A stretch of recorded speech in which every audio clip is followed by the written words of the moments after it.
Ladies and gentlemen, the business session will begin in 10 minutes. Ladies and gentlemen, the business session will begin in 10 minutes. Thank you.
Ladies and gentlemen, please take your seats. The business session is about to begin. Ladies and gentlemen, please take your seats. The business session is about to begin. Thank you.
I'm ready.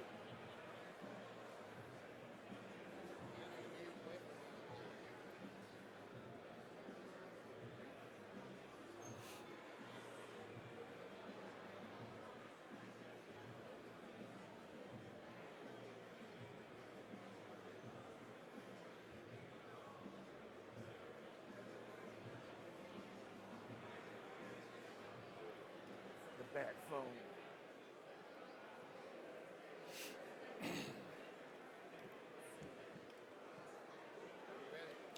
Okay, partner.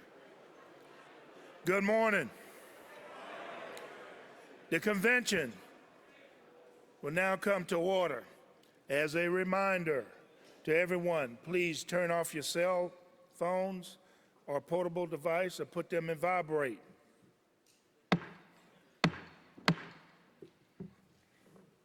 Please join me in the Pledge of Allegiance. I pledge allegiance to the flag of the United States of America and to the republic for which it stands, one nation, under God, indivisible, with liberty and justice for all. Two. I'd like to call on Chaplain Dover to lead us in prayer.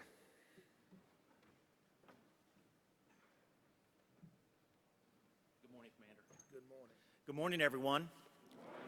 Let us pray. Heavenly Creator, we pray for your guidance in the matters at hand and ask that you would clearly show us how to conduct our work with a spirit of joy and enthusiasm. Give us the desire to find ways to excel in our work and help us work together and encourage each other to excellence. Amen.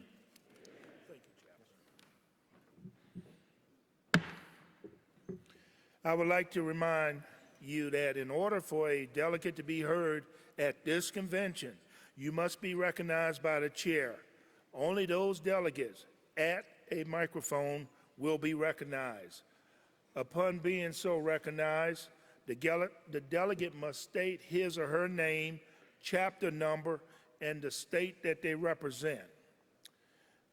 I would like to call on the Credentials Committee, Chairman Warren Tobin, for a report.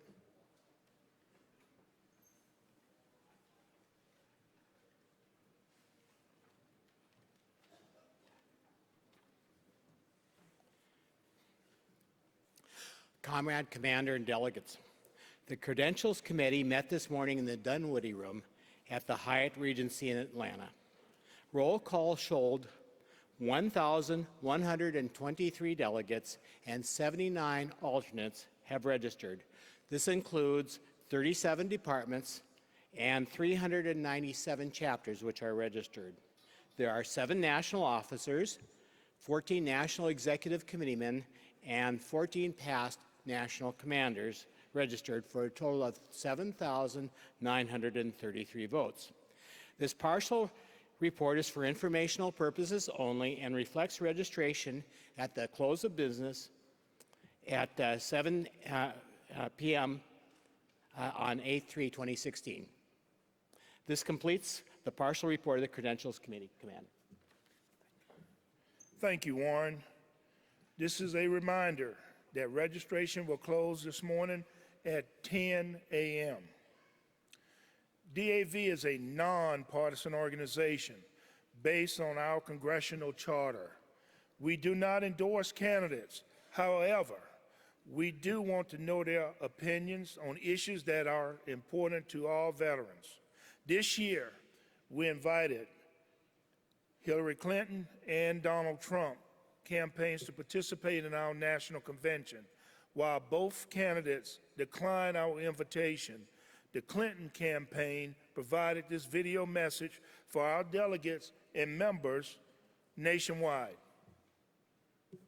Hello, everyone. First and foremost, I want to thank your National Commander, Moses McIntosh, your National Adjutant, Mark Burgess, your Executive Director, Gary Augustine, and all the disabled American veterans, members, and auxiliary members gathered today. I believe with all my heart that supporting America's veterans is a sacred responsibility. Generations of brave men and women have risked everything to protect our nation abroad. That's why we must do everything we can to ensure you are treated with the dignity and respect you deserve when you come back home. I'm not new to this issue. It's been close to my heart for a long time. My dad served during World War II. He always talked about our nation's duty to support all those who've worn the uniform.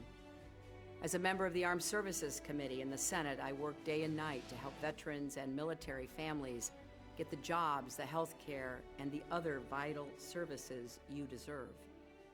As president, I will keep fighting for veterans and your families. We'll take on long wait times, claims backlogs, and the lack of coordination at the VA.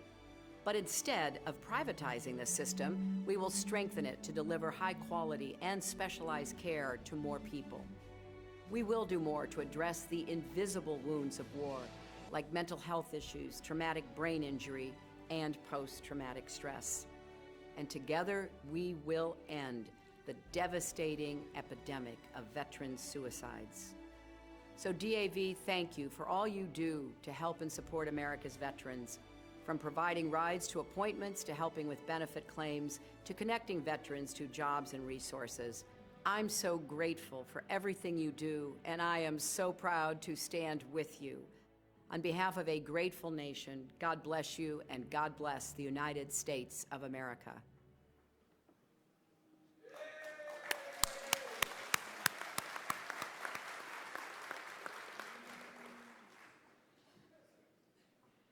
At this time, I would like to call upon Chairman Rob Reynolds for the final report of the Committee on Constitution and Bylaws.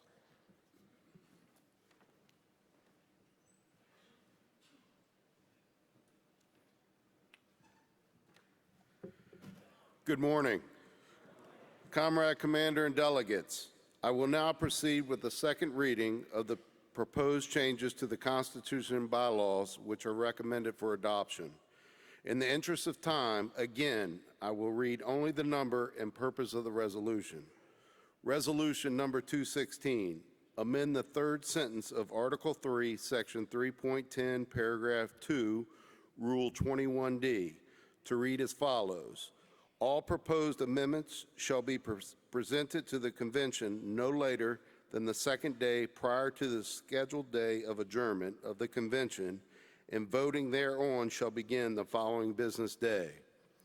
Resolution number 217, Add as Article 6, Section 6.4, Paragraph 8. If a department, chapter, county, or district council, former DAV entity, voluntarily or involuntarily ceases to operate as a DAV-related entity, all assets that were held or should have been held by a former DAV entity on the actual date of such cessation, regardless of when finalized or formalized, belong to DAV. Such assets shall be transferred as provided herein. In the case of the cessation of a department, assets shall be transferred to the national organization. In the case of the cessation of a chapter or county or district council, assets shall be transferred to the State Department having jurisdiction, or if there is no State Department, to the national organization. This provision shall not apply in the case of a chapter mergers approved by the National Executive Committee. This provision shall apply regardless of whether former DA entity constitutes to exist as a legal entity subsequent to its association with DAV. Resolution number 218, delete the last sentence of Article 12, Section 12.3, Paragraph 2, which reads, transportation expenses shall be allowed in addition. Resolution number 219, delete the last sentence of Article 14, Section 14.5, Paragraph 1, which reads, the Board of Directors, with the concurrence of a 2/3 majority of the National Executive Committee, shall authorize the investment and reinvestment of such portions of the Life Membership Fund as it may determine to be in the best interest of the membership program. Resolution number 220, amend the language of Article 15, Section 15.3, Paragraph 5, to allow departments, chapters, and auxiliary units to conduct their forget-me-not drives at any time during the year, so long as the forget-me-not drive by each entity does not exceed 7 days. Current language restricts forget-me-not drives to be conducted for 7 consecutive days. Resolution number 221, amend the first sentence of Article 19, Section 19.2 to read as follows. The names and contact information of the members of the Disabled American Veterans and its auxiliary in whatever format shall not be used for the commercial purposes in support of any partisan political action committee or for any political use or for any other purpose other than one directly connected to the approved activities of the organization. Current language only protects names and addresses. This change will further protect email addresses and any other form of existing or future forms of contact information. Comrade Commander, on behalf of the committee, I move that the committee recommendations be accepted and that the resolutions be adopted and that the committee be discharged with thanks of the National Convention.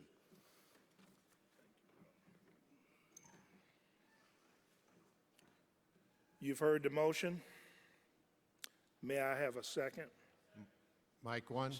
Mike 1. Mike Steinbaugh, Chapter 7, District 16, seconds. In accordance with Rule 9, now is the time for any rejected resolutions to be read. Are there any rejected resolutions you wish read? Hearing none, all in favor signify by saying aye. Aye. Opposed? The motion carries.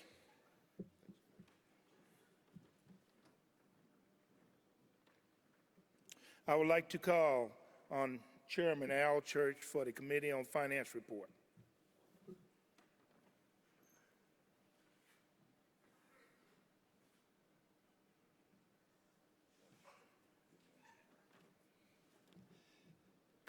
Comrade Commander and delegates, the National Convention Committee on Finance was called to order July 31st by the Commander and Advisors Raleigh D. Lee Sr.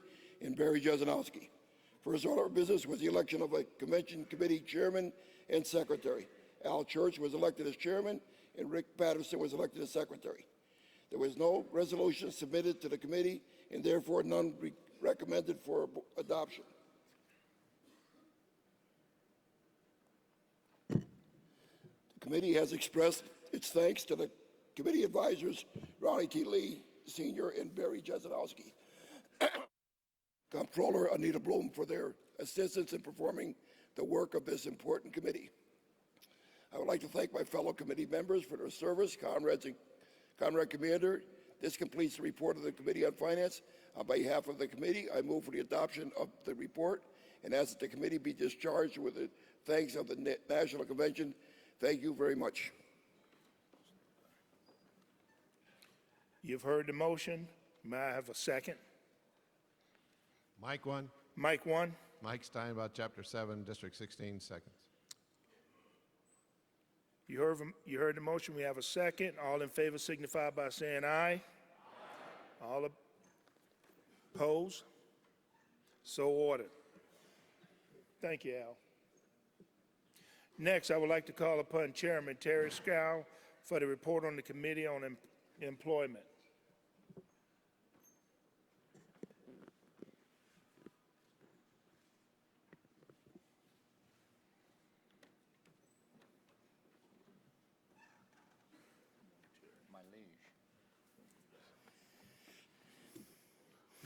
Comrade Commander and delegates, the National Convention Committee on Employment was called to order July 31st by the committee advisors Jeff Hall and Leroy Acosta. The first order of business was the election of a convention committee chairman and secretary. Terry Scow was elected as chairman and Deborah Olson was elected as secretary. The committee then proceeded to review the resolutions submitted, and I will now report to you the resolutions recommended for adoption by the National Convention. For the purposes of saving time, I will read only the number and the purpose of the resolutions.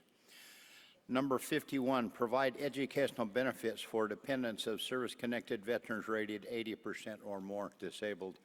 52, support veteran preference in public employment. 146, support outreach and employment of women veterans. 148, eliminate the 12-year rule to request VA voc rehab benefits under Chapter 31, leaving the date to apply for that benefit open-ended. 149, provide adequate funding and permanency for veterans' employment and/or training programs. 150, increase staffing levels of the VA voc rehab and employment service. 151, monitor activities of the mandatory transition GPS program.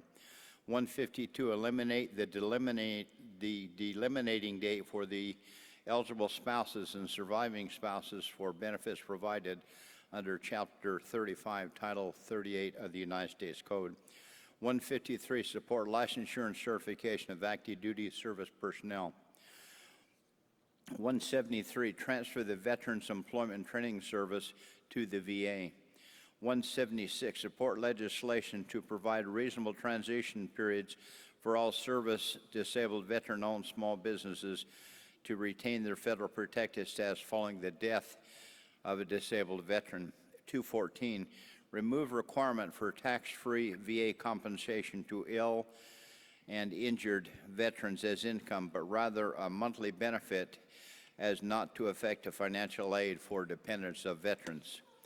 259, support legislation to exempt veteran rated as permanently and totally disabled due to service-connected disabilities from federal taxes on forgiveness of student loan indebtedness. 260, protect veterans from employment discrimination when seeking health care for service-connected conditions. 261, support disabled veteran-owned small businesses.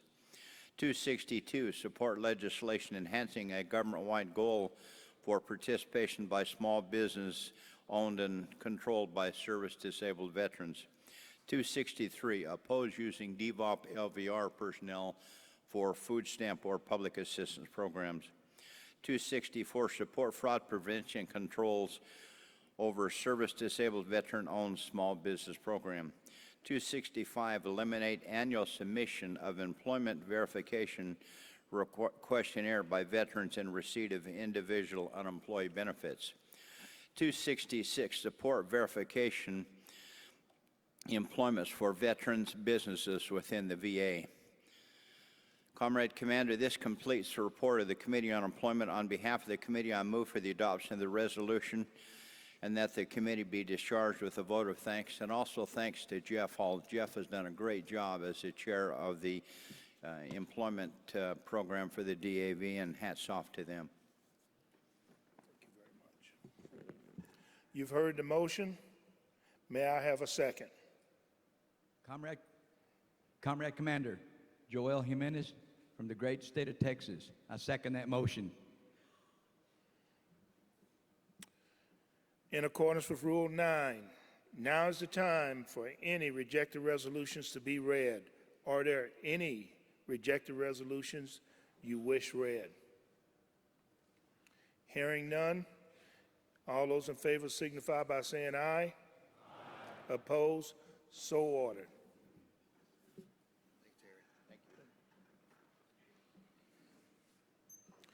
I would like to call upon Chairman Al Linden for the report of the Committee on Legislation and Veterans' Rights.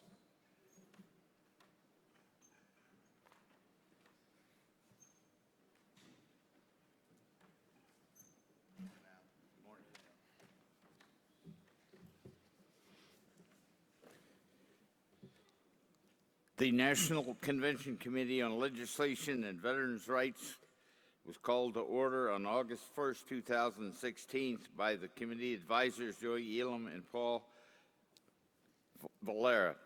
The first order of business was the election of Convention Committee Chairman and Secretary. I, Al Linden, was elected as Chairman, and Al LaBelle was elected as the Secretary.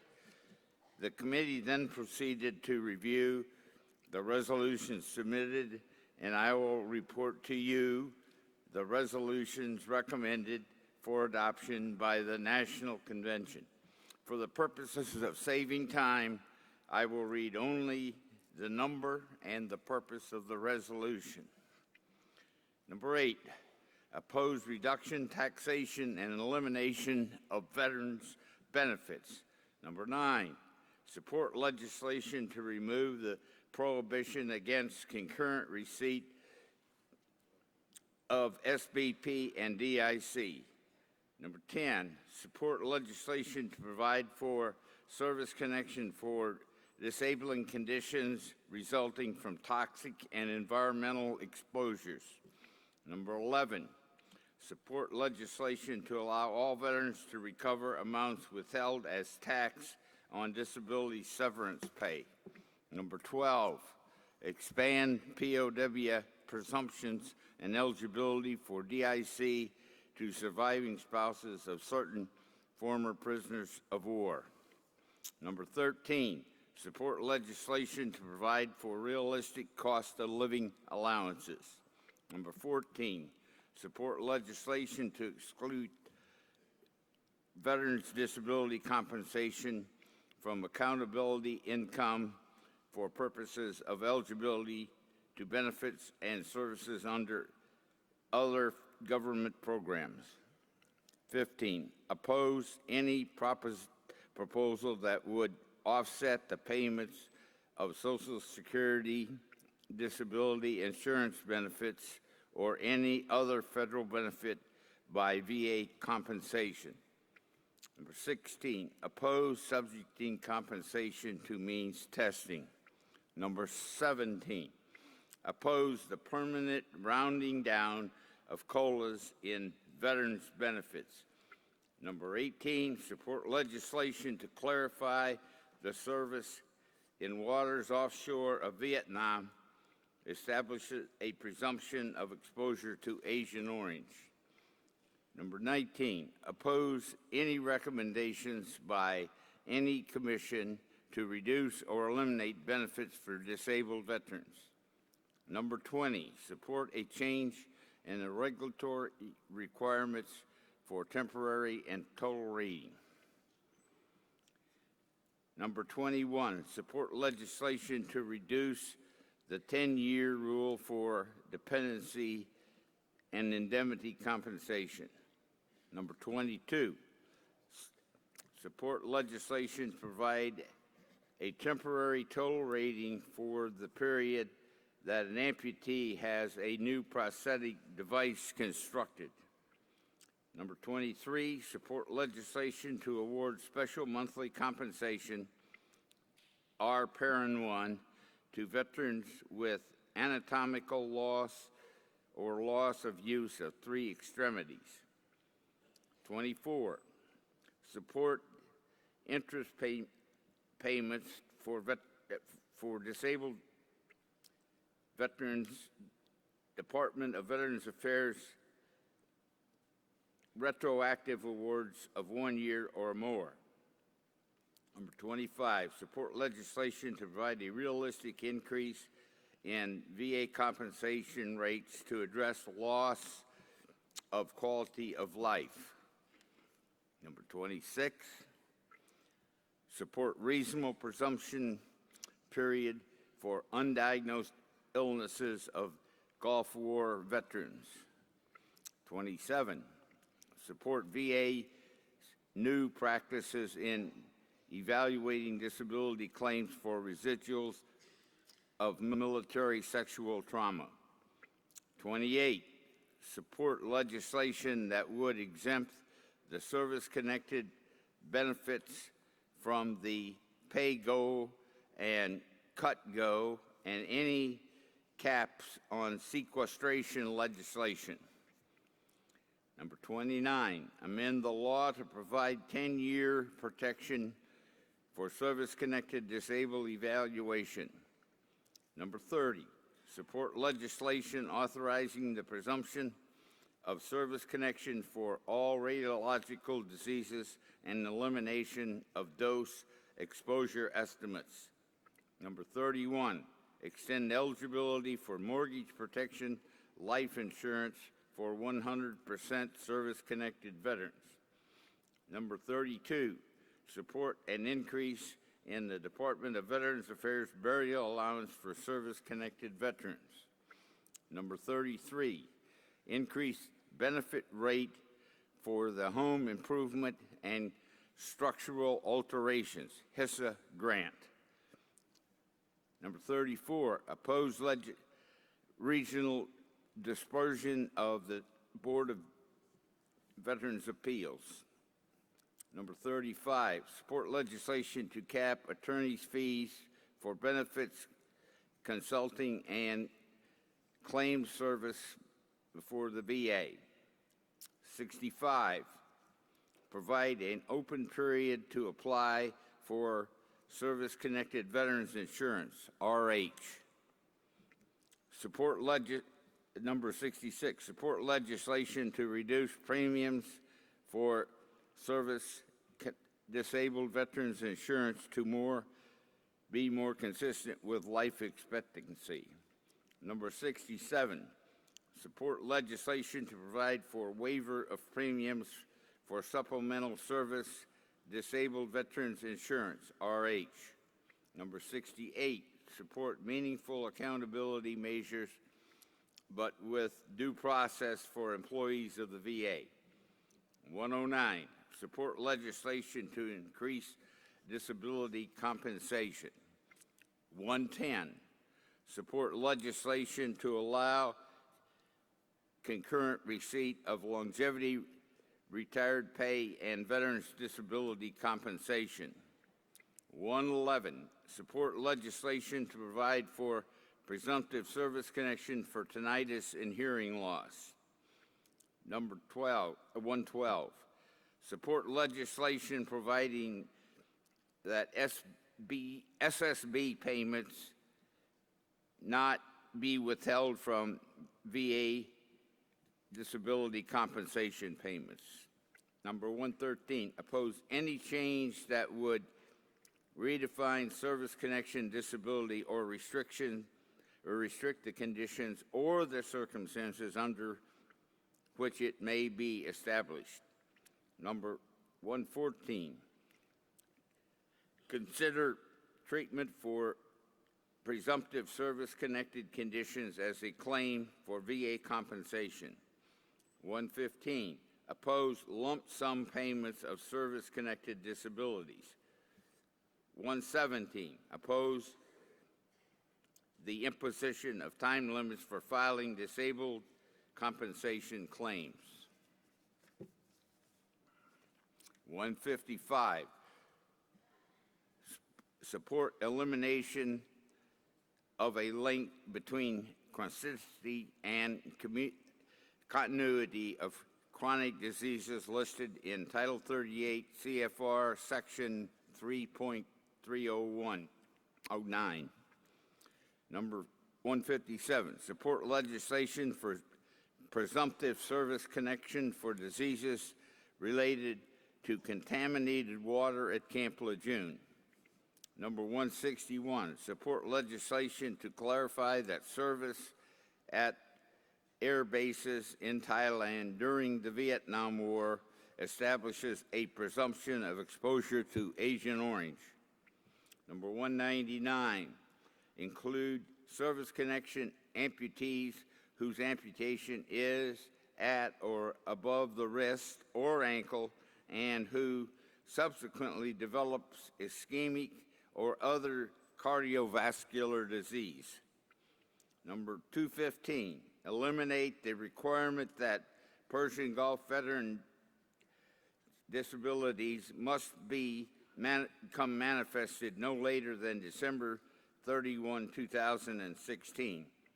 Number 222, support meaningful claims and appeals process reform. Number 223, amend the VA schedule for rating disabilities for mental disorders. Number 224, support sufficient, timely, and predictable funding for all VA programs, benefits, and services. Number 225, provide a compensatable rate for hearing impaired veterans required to use a hearing aid.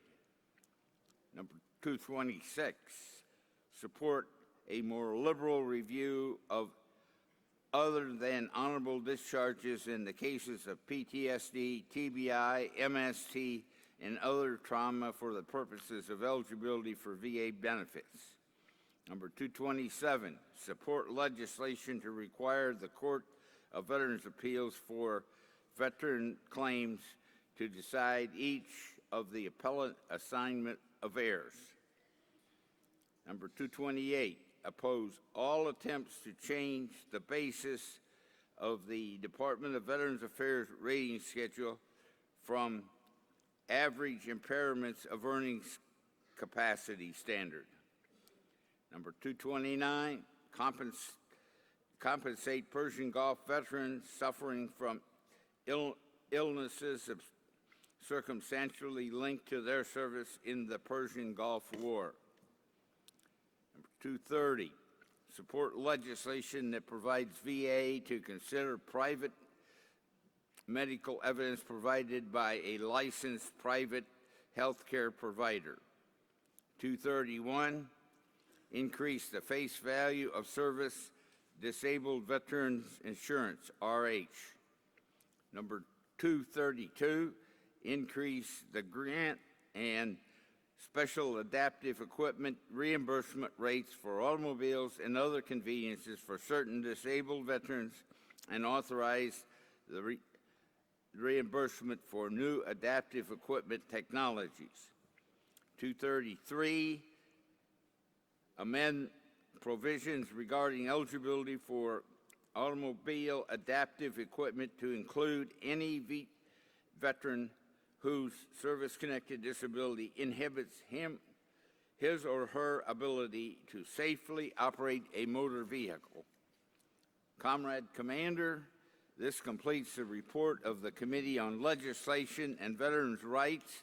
On behalf of the committee, I move for the adoption of these resolutions and that the committee be discharged with the thanks of the National Convention. Thank you. All right. Good job.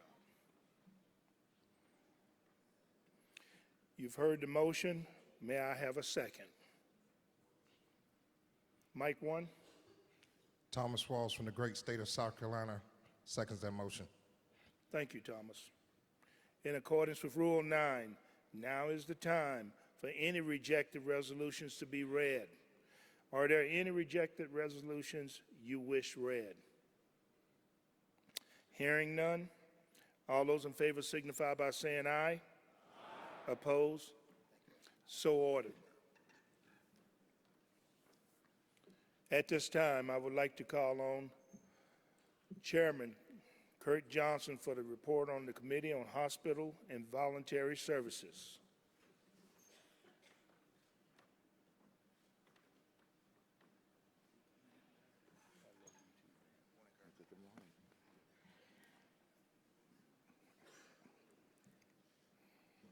Good morning, Comrade Commander and delegates.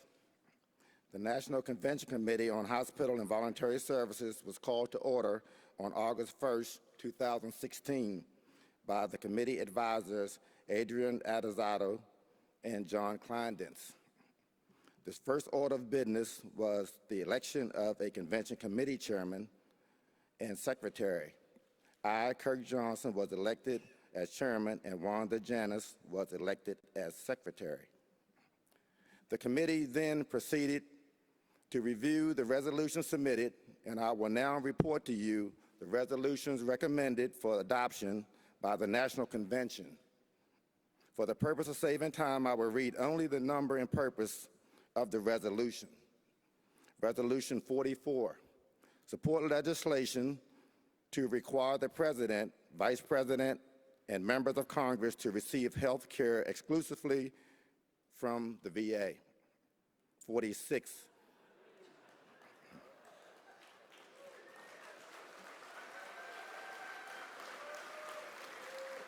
46, support congressional funding for the creation of a VA Rehabilitative Special Event Office.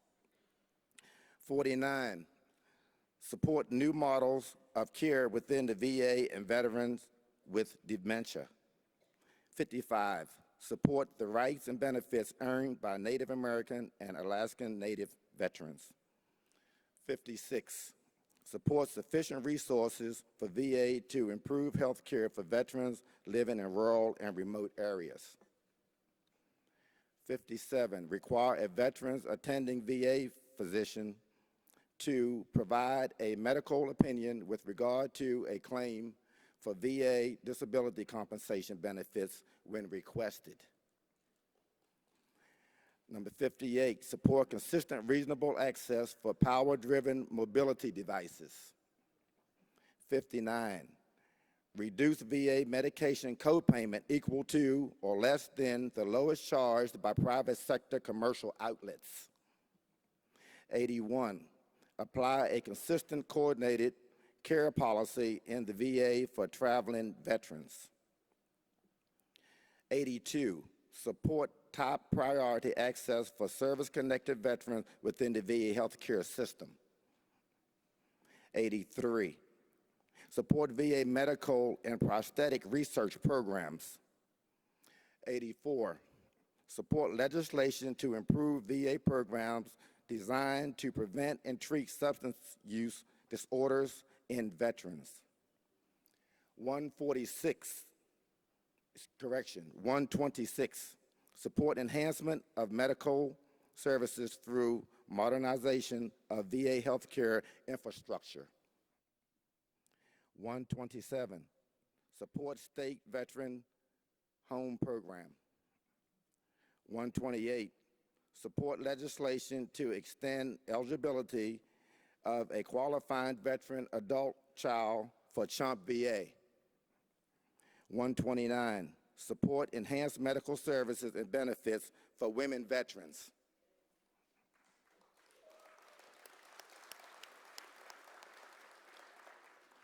131, support legislation to provide comprehensive support services for caregivers of severely wounded, injured, and ill veterans from all eras.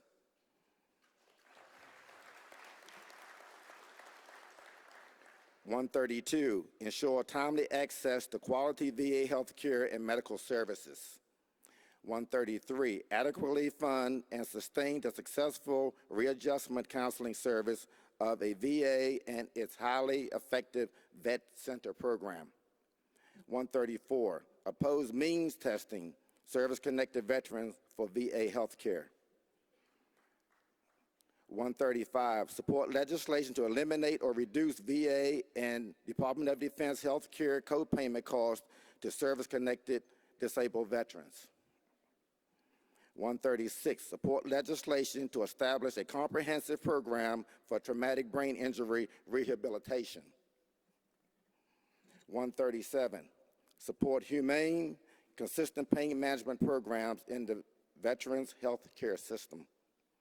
138, support enhanced treatment for military sexual trauma.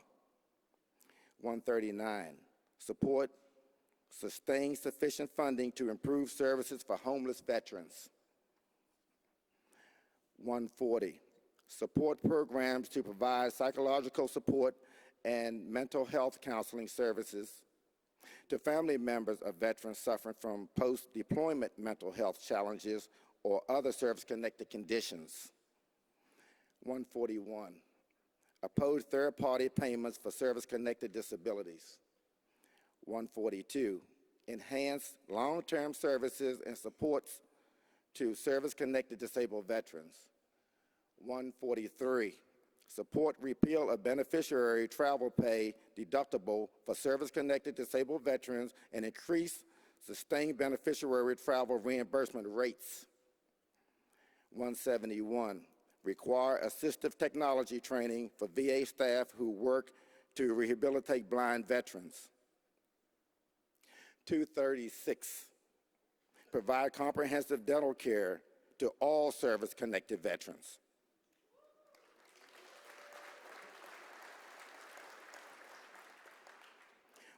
237, improve the care and benefits for veterans exposed to military toxic and environmental hazards. 238, strengthen, reform, and sustain the VA healthcare system.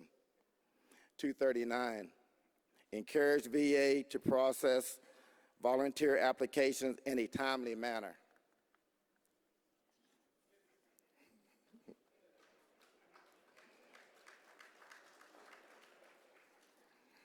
240, establish urgent care benefits and improve emergency care benefits.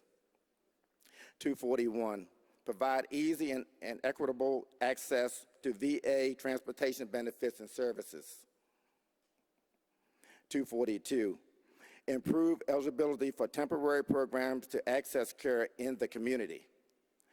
243, increase capacity at VA facilities by operating extended hours and weekends. 244, support the provision of comprehensive VA health care services to enrolled veterans. 245, oppose recommendation that eligible military retired veterans be prohibited from receiving health care to both Department of Defense and VA facilities. 246, urge the VA to support comprehensive research on health effects of children of male Vietnam veterans exposed to Agent Orange. 247, support legislation to eliminate or reduce VA and DoD health care out-of-pocket costs for service-connected disabled veterans.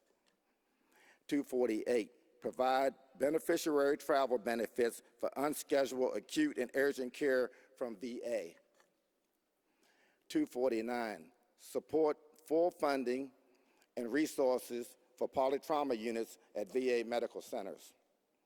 250, support program improvements and enhance resources for VA mental health programs. 251, support legislation to authorize scholarships for new mental health practitioners in exchange for agreement to serve veterans in VA facilities.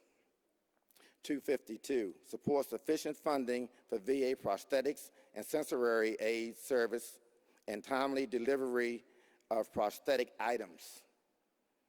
253, support consistent reasonable access for service and guide dogs in VA facilities. 254, enhance CHAMP VA services. 255, improve timely reimbursement by VA for purchased care and protect veterans from debt collection and adverse credit reporting associated with such care. 256, improve the care provided to veterans with service-connected disabilities affecting the ability to procreate through assisted reproductive technology. 257, encourage the Department of Veterans Affairs to submit candidates for the George H. Seal Memorial Award Program. 258, encourage the Department of Veterans Affairs to submit candidates for Jesse Brown Memorial Youth Scholarship Program. 270, extend appreciation to the Department of Veterans Affairs Atlanta Healthcare System for the success of 95th DAV National Convention.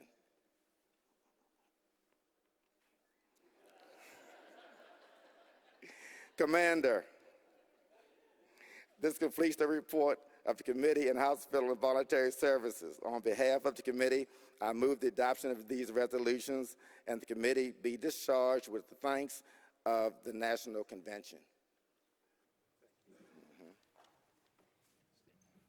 You've heard the motion. May I have a second? Mike 1. Sorry, sir. Tynesy Lynch, Convention Chair, Department of Georgia, second. Thank you, Tynesy. In accordance with Rule 9, now is the time for any rejected resolutions to be read. Are there any rejected resolutions you wish to be read? Hearing none, all those in favor signify by saying aye. Aye. Opposed? So ordered. Thank you.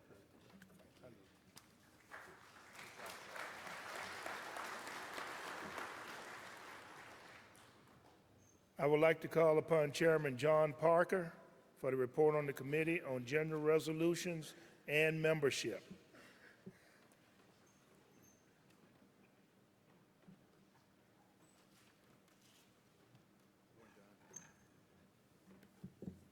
Morning. Report of the National Convention Chairman on the General Resolutions, Commander and Delegates. The National Convention Committee on General Resolutions was called to order on July 31st by the committee advisors Sharonda Love and Scott Hope. The first order of business was election of a convention chairman and secretary. I, John Parker, was elected as chairman, and Brandy Hijack was elected as secretary. The committee then proceeded to review the resolutions submitted, and I will now report to you the resolutions recommended for adoption by this National Convention. For the purposes of saving time, I will read only the number and purpose of the resolutions. 036, extend military commissary and exchange privileges and space available air travel to 30% or higher service-connected disabled veterans separated from service prior to October 1949. 037, seek the immediate release of any Americans who may be held captive following World War II, the Korean War, the Vietnam War, the Persian Gulf War, Operation Enduring Freedom, and Iraqi Freedom, and the return of the remains of any Americans who died during these wars. 038, oppose any authorization of use of members of the armed forces for human experimentation without their knowledge and informed consent. 039, encourage all disabled veterans to become registered voters and vote. 040, condemn public desecration of the flag of the United States.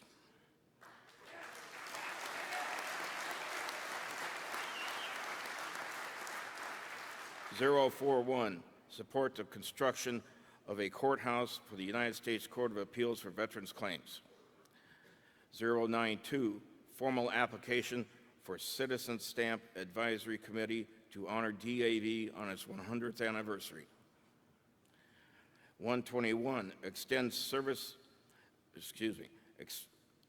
space available air travel aboard military aircraft to 100% service-connected veterans. 124, support establishment of nationwide veterans treatment courts for justice-involved veterans. 190, support the Defense POW MIA Accounting Agency. 234, support move to renew prisoner of war missing in action discussions. 235, support former POW slave labor claims against Japanese firms. 267, appreciation to all who are responsible for the success of the 95th National Convention. 268, appreciation to Hyatt Regency Atlanta for the success of the 95th National Convention. 269, appreciation to National Commander Moses A. McIntosh, Jr. According to tradition, I will read resolution number 269, appreciation to National Commander McIntosh in its entirety. Whereas Moses A. McIntosh, Jr. of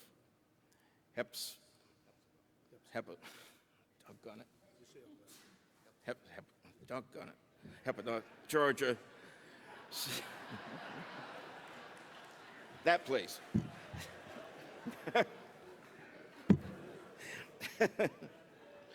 Was armably served armably in the United States Air Force and the United States Army from 1977 until his retirement at the rank of Chief Warrant Officer in 1997. And whereas Mr. McIntosh completed an inter-service transfer to the U.S.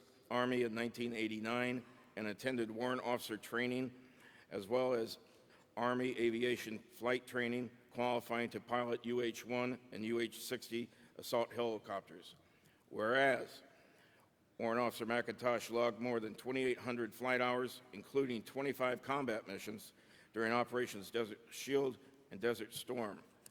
And whereas Mr. McIntosh earned a Bachelor of General Studies from Louisiana Tech University, a Bachelor of Science degree from the University of Maryland, and a Master of Science degree in Human Resource Management from the Troy State University. And whereas Mr. McIntosh has been a DAV member since his military retirement and is a life member of DA Newton Rockdale, Chapter 55 in Covington, Georgia.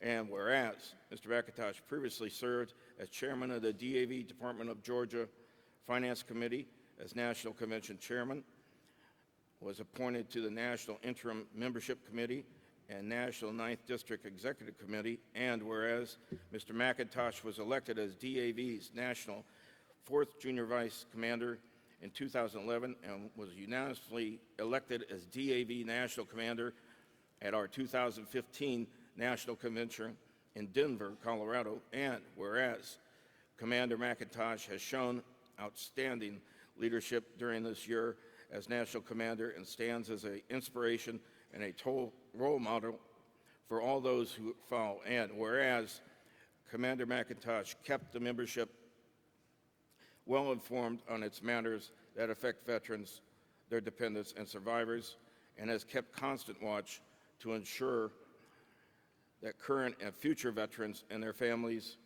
obtain the benefits and services they have earned. And whereas during his tenure as commander, Mr. McIntosh endeavored to intensify DAV's commitment to the families of injured and ill veterans to expand and enhance the concept of belonging, to promote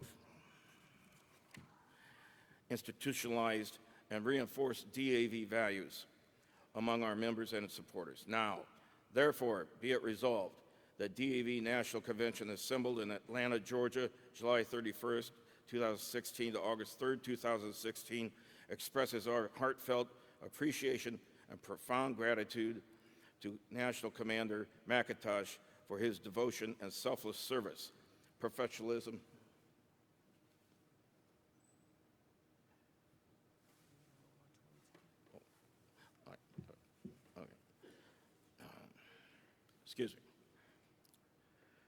National Commander McIntosh for his devotion, selfless service, professionalism, and dedication to his fellow wounded, ill, and injured veterans and their families for the DAV during his year as DAV National Commander. And be it further resolved that DAV salutes and extends our sincere appreciation to Commander McIntosh's wife, Marjorie, daughters Misha and Paige, and his extended family for their steadfast support during his year as our national DAV National Commander.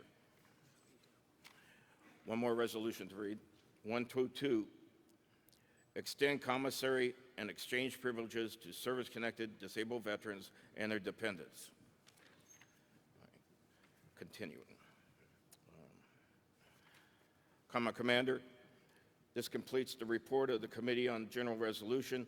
On behalf of the committee, I move the adoption of the resolutions and that the committee be discharged with the thanks of the National Convention. Great job. You heard the motion. May I have a second? Mike 2, Mike 2. Mick Aguirre, State Commander from Minnesota, District 14, seconds that motion. Thank you. In accordance with Rule 9, now is the time for any rejected resolutions to be read. Are there any rejected resolutions you wish to be read? Hearing none, all in favor signify by saying aye. Aye. Opposed? So ordered. Thank you, John. It is an honor and a pleasure to introduce the president of the Disabled Charitable Service Trust, Richard Marbs. A Wisconsin native, Mr. Marbs enlisted in the United States Air Force in 1955 and served as an airborne radio operator. While assigned to the medical evacuation and troop carrying squadrons in France and Germany, he was himself medically evacuated back to the United States following an injury that resulted in the amputation of his leg. He was medically retired due to service-connected disabilities in 1958. Mr. Marbs is a life member and chapter service officer for Chapter 3 in Green Bay, Wisconsin, where he has held numerous elected positions. In 1978, Mr. Marb, fellow Wisconsin veterans, honored his service by naming him the Wisconsin Disabled Veteran of the Year. In 1987, after many years in the printing industry, Mr. Marbs decided to pursue his passion for helping ill and injured veterans full-time. Since then, he has served in many capacities at the chapter, department, and national levels, including serving as DAV National Commander from 1993 to 1994. He remains steadfast in his commitment to veterans and served as a role model for America's ill and injured heroes beginning the road to recovery. Ladies and gentlemen, please join me in welcoming the president of the DAV Charitable Service Trust, Dick Marbs.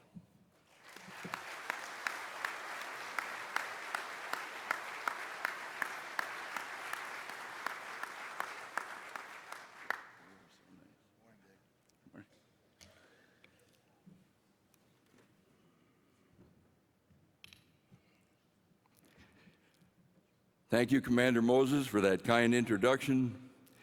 And let me also extend the DAV Charitable Service Trust gratitude to National Adjutant Mark Burgess, our national officers, our delegates, and guests. As President, let me introduce the Trust Governing Board. They are Vice President Mark Burgess from Kentucky, Secretary-Treasurer Dave Tannenbaum of Florida, and our directors, Danny Oliver of Oklahoma, Nancy Espinoza of Utah, and Denise Williams from Virginia. On behalf of the Trust and our board, I am proud to present our annual report to this national convention.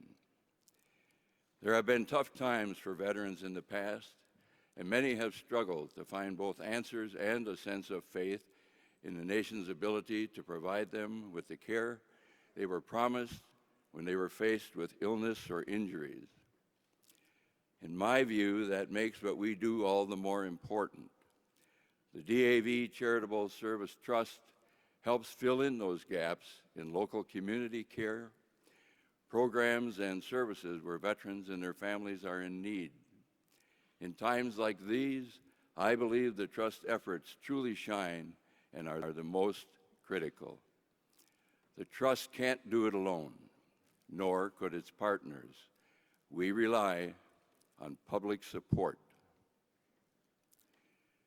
There are many ways to contribute to the Trust's mission of service, like the combined federal campaign, United Way, and workplace giving. Corporate matching gift programs, bequests, and other forms of contributions from corporations, foundations, and individual donors to enable the Trust to fulfill its mission. In 2015, these gifts, along with income derived from investments, total more than $6.9 million, allowing the DAV Charitable Service Trust to devote nearly $6.3 million toward the critical health services, homeless support, employment and transition assistance, and much more. The Trust has demonstrated how fiscal responsibility maximizes the impact of our assistance. Once again, putting more than 97 cents out of every dollar we receive directly toward programs that support veterans and their families.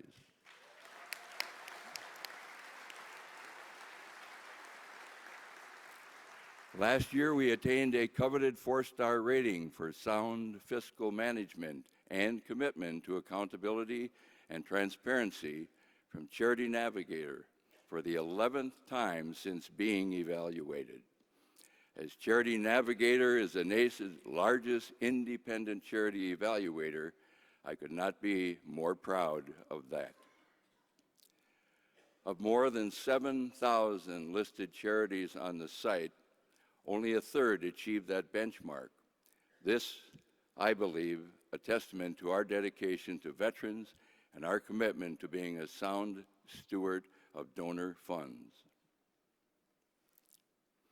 In 2015, more than 80 organizations were granted essential funding to maintain programs that support veterans and their families. The Trust allowed for veterans to access a wide range of services, from basic necessities to career readiness and medical or mental health care. Rehabilitation helps advance treatment for mental, physical, and emotional ailments. The therapeutic programs supported by the Trust provide an opportunity for ill and injured veterans to challenge their perceptions and change the course of their lives. Because families play a pivotal role in preparing service members for deployment, the Trust placed an emphasis in 2015 on assisting organizations dedicated to helping families heal together. The Trust supported initiatives that provide direct financial assistance to veterans and military families facing emergency situations related to housing and transportation, and that aid homeless and at-risk veterans through emergency assistance.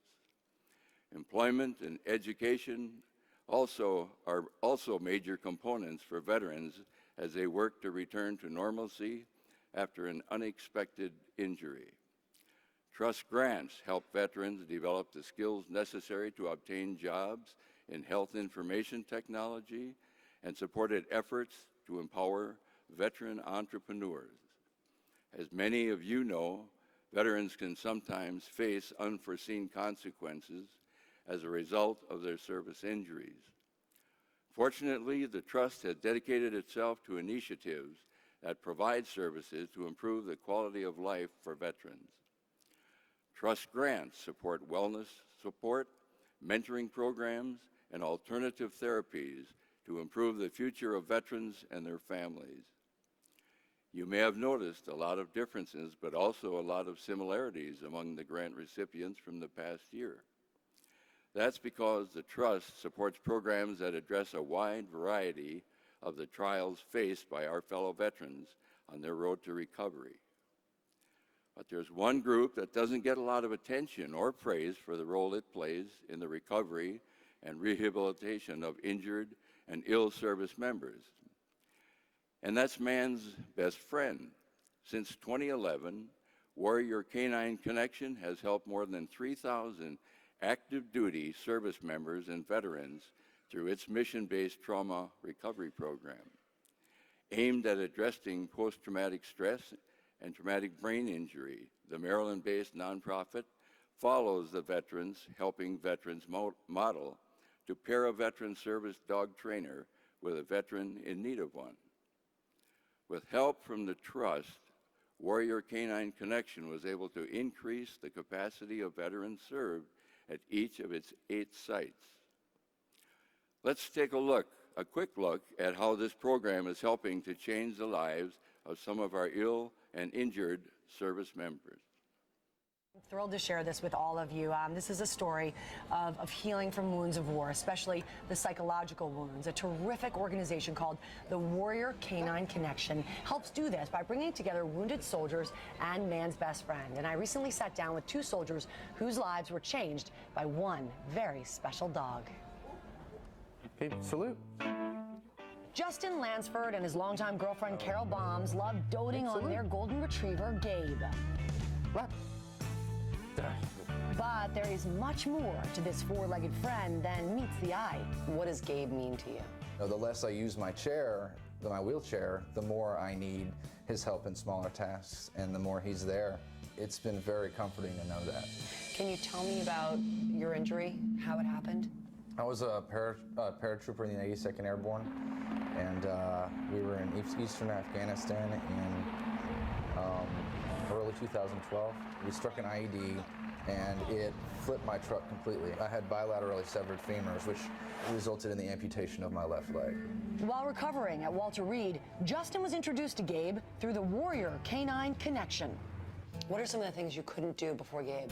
There were things that were significantly more difficult. I have a prosthetic lubricant. I'll have him run and grab my spray, and he'll pick it up and bring it to me so I can put my leg on. What a good boy. And from there, it just kind of snowballs. He's helping me with one thing after the next. Brace. He can help me to and from the ground. If I wanted to get on the ground, I can use him as kind of a brace, and I can lean on him to get onto and off of the ground. Gabe is always at the ready, and it begins from the minute Justin comes home. How does he help you get in and out? Oh, he can open the door. Here, Gabe. Here. Gabe, get the door. That's it. Good boy. Good boy, Gabe. Every day? Good boy. Anything you need? Oh, anything I need. At just 2 years old, Gabe has been working as Justin's service dog for 5 months. But Justin isn't the first veteran's life Gabe has touched. I was on a dismount patrol on the Afghanistan-Pakistan border. If I see a kid, maybe 15 years old, suicide bomber, you knew what it was. What do you remember from that moment? I just remember a big, loud noise, big flash, and I remember landing.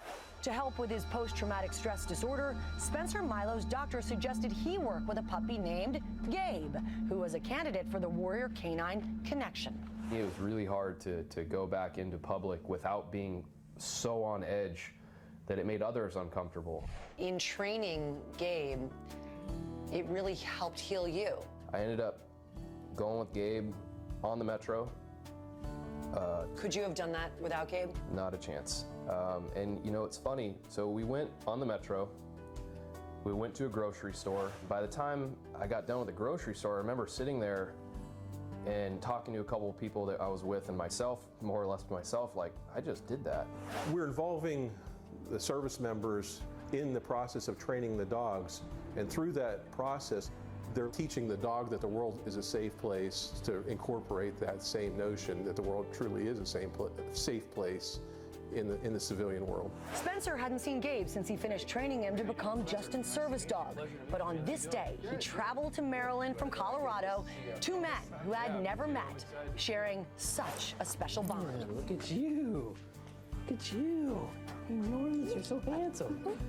It's pretty remarkable to think that one dog could have such an impact on 2 lives. I owe everything to Gabe. I mean, I would jump in front of a bus for Gabe in a heartbeat, and I know he would do the same for me. I know he'd do the same for Justin. So, that's the kind of connection that you have. I haven't really had a chance to say, thank you to Spencer for working with Gabe and getting Gabe to a point where he could work and help me. And being able to see Spencer face to face has been has been awesome. I want to say thank you to both of those men for letting us into their lives. And Spencer was really sad to leave Gabe, but he knows they're a family now, and they will forever be bonded by Gabe and what he's done for both of their lives. This program is unbelievable. They have a new litter of puppies coming out. You can go to their website and look at the puppies and support them in any way you can. Let's do it. Thank you for bringing us that story. Just incredible. That's all on GoodMorningAmerica.com on Yahoo. Ladies and gentlemen, please join me in welcoming Warrior Canine Connections Executive Director Rick Yount.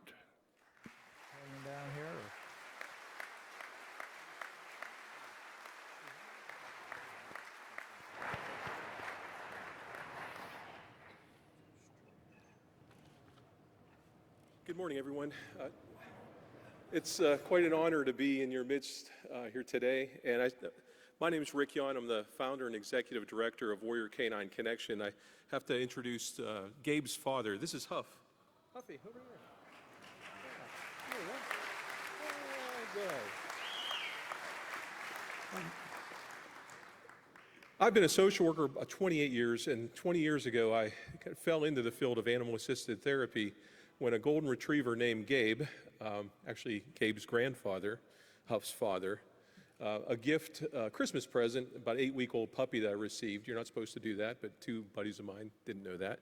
And at about 4 months old, this puppy had mastered the skill of applying major amounts of guilt as I was heading off to work. And that particular morning, he convinced me that if I didn't take him to work, he was going to die. At the time, I was working with at-risk kids in specialized foster care, and immediately I saw the impact that that pup could have on kids that were going through quite a bit of trauma. Fast forwarding, about 10 years ago, I came up with this idea of having veterans and service members who were in treatment for post-traumatic stress and traumatic brain injury, and engaging them in learning how to help us train mobility service dogs for fellow veterans. So we're coupling the human-animal bond and the power of that with the warrior ethos, the sense of taking care of your own, and combining those two to create the Warrior Canine Connection. And 8 years ago, I had a chance to pilot this at the Palo Alto VA Trauma Recovery Program in Menlo Park, California. And I had quite a few hands went up when we introduced this idea and asked for volunteers in the trauma recovery residential treatment program. So 3 Marines, active duty Marines, stepped forward to take on the task of learning how to train 3 golden retrievers to become service dogs to help veterans. And as I explained to the 3 candidates how we were going to do that, and I shared that we have to form a bond with the dog, and you have to learn how to give commands, and you have to be comfortable being assertive. You can't be passive and ask the dog to do it down because they'll ignore you. And you can't be aggressive because these are very soft golden retrievers. So when you give the down command, I need you to sound like Arnold Schwarzenegger and say, down. Okay. Not a problem. One of the Marines actually was a drill instructor. But the next part of it, the next task kind of threw him a curve because it said, be ready, because once the dog's belly touches the ground in that fraction of a second after you said down, I need you to praise the dog. And instead of sounding like Arnold Schwarzenegger, you're going to need to sound a lot more like Richard Simmons. So I said, I'll demonstrate. Down. Yes, good boy. All right. So guess what happened? Guess what happened? These 3 Marines who had severe post-traumatic stress, I mean, they were incredibly emotionally numb, isolating, and a lot of depression. They were struggling a lot. And the drill instructor, time out, Rick, and he said, did they tell you that we have post-traumatic stress? Like I just walked off the street and didn't know where I was. He said, we're emotionally numb. We don't sound like Richard Simmons. I grew up in Western Pennsylvania. It was hard for me to get that praise voice, let alone say it in a crowd. My answer to him was, look, I'm not saying you have to be happy, but in order to train this dog effectively to pull the wheelchair of a fellow veteran or get things out of the refrigerator, you don't have to be happy, but you're going to have to pretend to sound happy to effectively train this dog. I had him in a corner. He wasn't going to say, no, I'm not going to pretend to sound happy when I just gave him a real reason that's mission-based. So we started on that path, and within a week, he was sounding a lot like Richard Simmons because it was working. Now, about 4 weeks into it, when he was asked, what are you getting out of this program by the House Veterans Affairs staff that were out there in Menlo Park, his answer really inspired me for the years to come. He said, ma'am, before I started training this dog, my wife and I were getting ready to divorce, and it was mostly because the way I was treating my 3-year-old son. I couldn't turn off what I did at work, and I was being rather harsh with him. But I started applying the praise and the patience that I've been learning and training this dog, and I started using that on my weekend passes with my son. And I credit it with saving my marriage because it taught me how to reconnect with my son on a 3-year-old's level. Training a service dog takes an amazing amount of patience, an amazing amount of emotional regulation. You have to take the dogs out into public to teach the dog the world's a safe place. When the dumpster door slams, we throw parties. So you can imagine how this impacts someone who's struggling with their intrusive thoughts that a dumpster door slamming is something other than a party. So over the last 8 years, we've had the opportunity to bring the program from Palo Alto VA to Walter Reed, the National Intrepid Center of Excellence at Bethesda, and also Fort Belvoir, Virginia. You saw Gabe. There were at least 60 service members that participated in Gabe's training over the 2 years that it took him to become a service dog. So the math is good. We're affecting a lot of folks in a positive way with each dog that we breed. We use golden retrievers and labs that are purpose-bred. We name the puppies after service members who were injured or killed in action, involving Gold Star parents in helping to come out and nurture the puppies that were named after their son or daughter. So we're really squeezing every therapeutic drop out of every pup that we work with. And I just can't express my deepest gratitude for DAV and supporting what we're doing. It's very important. It's non-pharmaceutical, and we're involved in some terrific research to get the data. Even though we've known this for 30,000 years, you know, we still need the data, and we're happy to say that we're engaged in that research now at Walter Reed. So from the bottom of my heart, thank you all for supporting what we do. It's an honor. Puppy.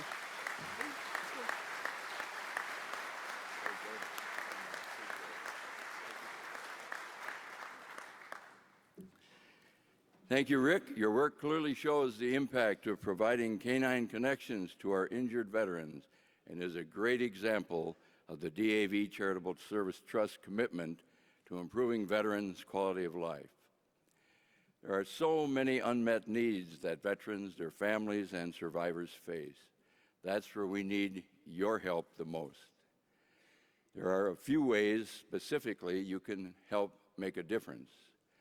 Make the suggestion that the DAV Charitable Service Trust is a deserving beneficiary for gifts through United Way and combined federal campaigns. And when you do your online shopping, head to amazonsmile.com and select the trust as your beneficiary, all in the name of our brothers and sisters who served this nation. Let me take this opportunity to acknowledge the trust administrator, Bridget Sorrell, and her very jury. It's a small change that can make a big impact when you make your purchase. As I close out this year's report, I want to thank each of you for the work you've done and the work you continue to do. Working staff back at National Headquarters who give the board all the support that they do for our day-to-day operation. We really rely on them, and they help us to make some challenging decisions throughout the year. Thank you, Commander, for the opportunity to make this presentation and recognize the tremendous services and support provided by the Trust Grant recipients. That concludes my report. Thank you all for your very kind attention. God bless you. God bless the United States of America.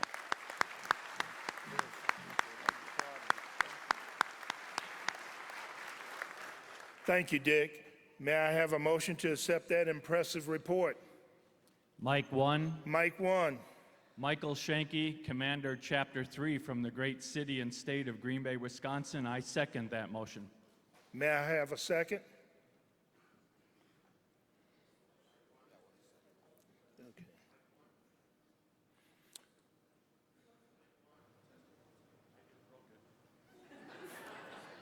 Okay.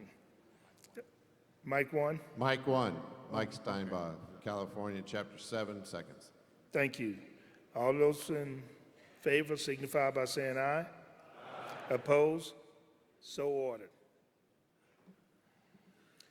I believe I speak for all veterans when I say we are eternally grateful for DAV's unique role in the implementation of the American Veterans Disabled for Life Memorial, which has become a prominent monument in Washington, D.C.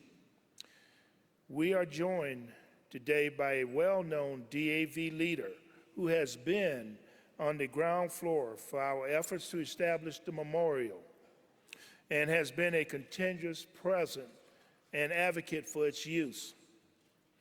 DAV past National Commander Dennis Joyner is the president of the Disabled Veterans Life Memorial Foundation, and it is to be credited with ensuring the memorial effectively represent America's heroes.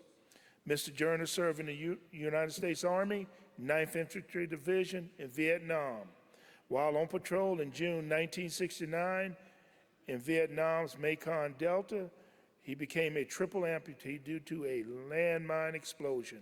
He received the Bronze Star and the Purple Heart.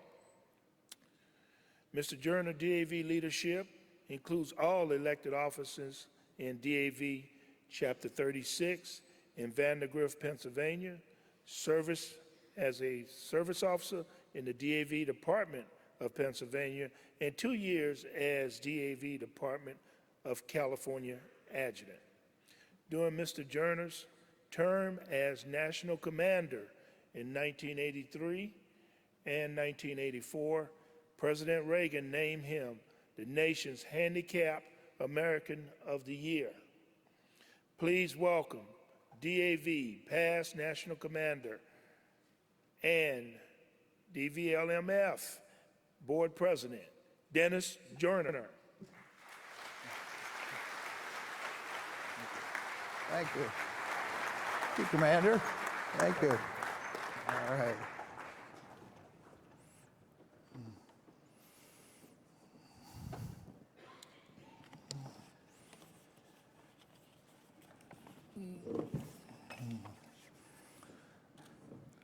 Thank you, Commander McIntosh, for your kind introduction.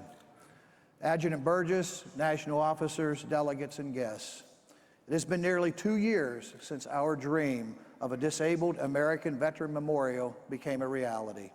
And I want to thank you and all of my brothers and sisters at the DAV and the DAV Auxiliary for the hard work that made it happen.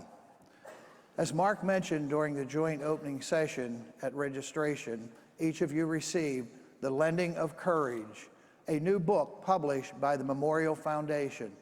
The book is literally hot off the presses, and you are the first to receive the advance copy. It will be officially released next month to commemorate the 2nd anniversary of the memorial's dedication. As I read through the book last night, I was reminded of the integral role DAV and each of you served in creating this permanent tribute to America's disabled veterans. The foundation board was led by DAV leaders. DAV was the leading donor, including hundreds of chapters and thousands of members, and several quotations permanently etched in Memorial's glass panels were spoken by our own members, including past National Commanders Billy Kirby and Bobby Barrera, National Service Officer Felicia Weston, and the late Jesse Brown, the DAV Executive Director and Secretary for Veterans Affairs.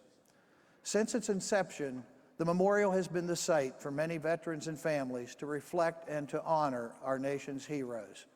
But let me begin by introducing the Disabled Veterans Life Memorial Foundation Board of Directors. Vice President Mark Burgess from Kentucky, Secretary-Treasurer Gene Murphy from South Dakota, and our directors, National Commander Moses McIntosh of Georgia, Jim Sursley of Florida, Dave Gorman of South Carolina, Bobby Pereira from Texas, and our ex officio member, Art Wilson. As the commander noted, the opening of the American Veterans Disabled for Life Memorial in Washington, D.C. in 2014 was a significant end to a very long but exceptionally worthwhile journey, spanning nearly 2 decades from inception to dedication of this unique, inspiring, and powerful monument. In the last year, the memorial has been a site to a public service campaign intended to raise the public's awareness of DAV and the services that we are able to offer ill and injured veterans and their families. Through a DAV partnership with the History Channel, messages featuring Mike Wolfe from the show American Pickers were produced to promote DAV's services to veterans and their families. These messages were shared through television, online vignettes, and social media. Board of Director Jim Sursley and DAV Life member Brian Meyer visited the memorial with Mike Wolfe, host of History Channel's American Pickers, where they shared their combat stories and were presented with mementos from their respective times serving in the military. The PSAs were aired on broadcast television, online, and on social media, reaching more than 2.6 million people. Here's a look at one of the pieces that came out of these efforts.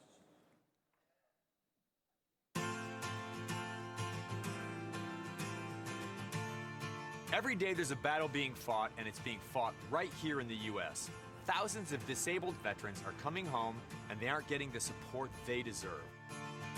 Today we're at the American Veterans Disabled for Life Memorial. I met up with DAV members Jim Sursley and Brian Meyer. I wanted to present them with something meaningful that reminded them of their time in the service. Tell me how you guys met. Well, Brian and I first met on a bear hunt in British Columbia, supported by the Disabled American Veterans, and we've just become good friends and stuck together and done a lot of activities since that time. Jim's a mentor of mine in that, he's been an amputee for so much longer than I have. I always take tips from him. DAV's a little bit like a family in that, you're always checking in on each other and making sure everybody's doing well. Tell me about your time in the service. So I was in country in Vietnam with an infantry unit for about 10.5 months, and on January 11th, 1969, I stepped on a landmine that resulted in the loss of both of my legs and my left arm. It just motivates me to be around Brian and the younger generation of veterans. I brought a few things that you guys might recognize and may have some meaning to you. I'm gonna start with you, Jim. Oh, look at that. All right, check this out. It smells like the old. Check that out. Oh yeah, some great sea rations, Yeah. You bet. Fruit cocktail, that was one of my favorites. It really was. And the interesting thing about these when I was in Vietnam was the first set of sea rations I ate were packaged in 1948, and that was in 1968. Meal Combat Individual. Wonderful stuff. People wait in line for a can of that, huh? Ooh, yeah, ham and lima beans, they were tough. I was from the Midwest. I don't think we ate that stuff up there. Oh, that's a P38. That's a can opener. That's what you use to open all these little cans with. That was definitely one of the essential tools if you were going to have a meal. The P38. P38, and it had a little hole on it, so you wore it on your dog tag chain so that you never lost it. So I joined the Marine Corps in 2000, right after high school. And March 14th, 2011, I was taking apart a bomb, and it blew up on my right hand. How long were you over there before that happened? That was 6 months into my 7-month deployment. Well, I've got some gear that I brought that I wanted to show you. Start out with this. The classic Kevlar there. You don't want to ride into battle with anything that feels less than perfect. I spent a lot of my own money on my own gear. Classic. Ready for that? Yep, so we call them flak jackets because they were in Vietnam, but this is actually an interceptor, but we always call them, where's your flak at, or whatever. Yeah. Carry over from Jim's generation. Oh, check that out. You have the EOD pouch here, complete with the EOD Gerber. These tools were indispensable, these multi-tools. They specifically have the C4 punch in them. You can't push a blasting cap into those C4 blocks without a hole in them. Every EOD technician sort of has his bomb kit that he would wear on his chest. These digging knives were instrumental. When we dug in the ground, sometimes, it would be more difficult. These we would use to dig. So in EOD, we're the pickers. We're the pickers of the military. So this is a pretty well put together kit. There's a lot of things DAV does to support disabled veterans, but the key thing that we do most significantly is provide leadership and guidance in the claims representation process to make sure that every single disabled veteran gets the benefits they so richly deserve and have earned by their military service. I'm so grateful for organizations like DAV because I don't know where I'd be without the support that I had, and support is instrumental in my recovery. For me, it's all about paying it forward, you know, and making sure other people find that inner strength as well. I want to thank you guys both for your service and for being here today and for the work that you guys are doing for DAV. Well, Mike, we appreciate the opportunity to be part of this. On behalf of DAV, it was an honor for both of us to be here today. I had an amazing day here at the American Veterans Disabled for Life Memorial. DAV has a powerful voice for veterans and their families. The message we convey today to people like Brian and certainly others, that DAV is there for them as much today as they were for me, and we just welcome the opportunity to bring these young men and women home today. There are 22 million veterans in our country, and they deserve our support. To learn more about how DAV helps veterans, go to DAV.org.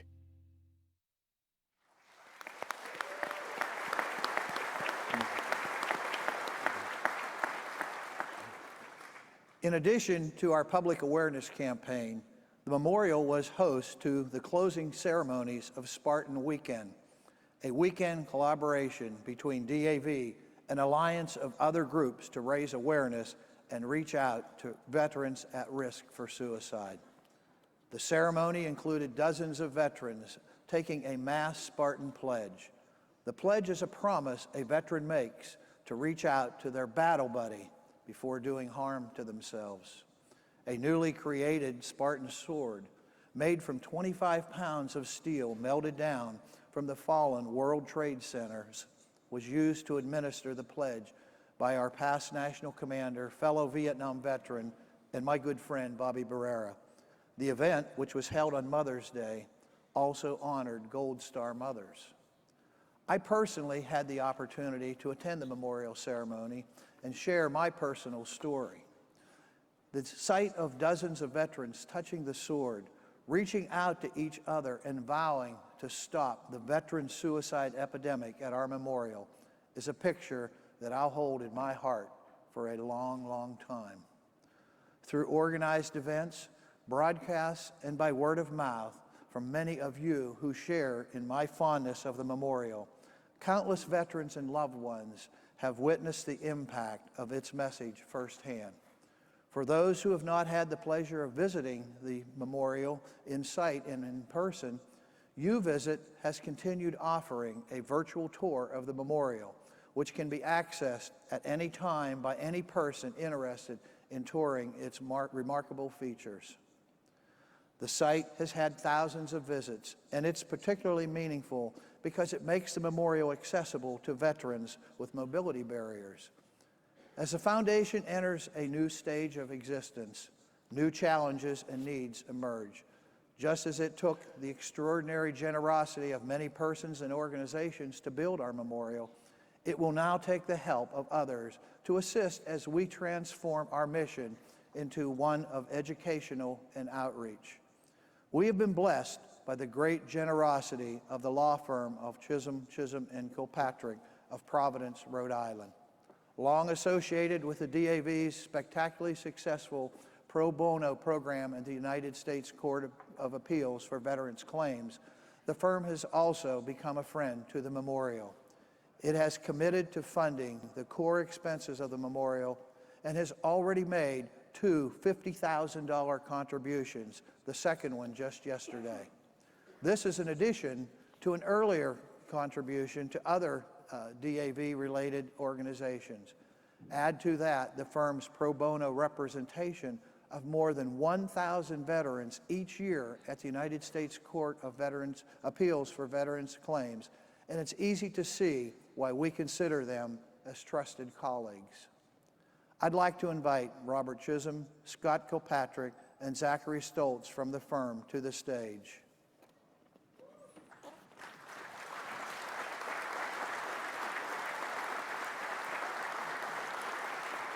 Over here. It is my pleasure to present to you this commemorative piece of the wall, and thank you so kindly for everything that you have done, not only for the memorial, but for the DAV and the court in general. Thank you so kindly. Thank you. Thank you. It's pretty heavy. Oh.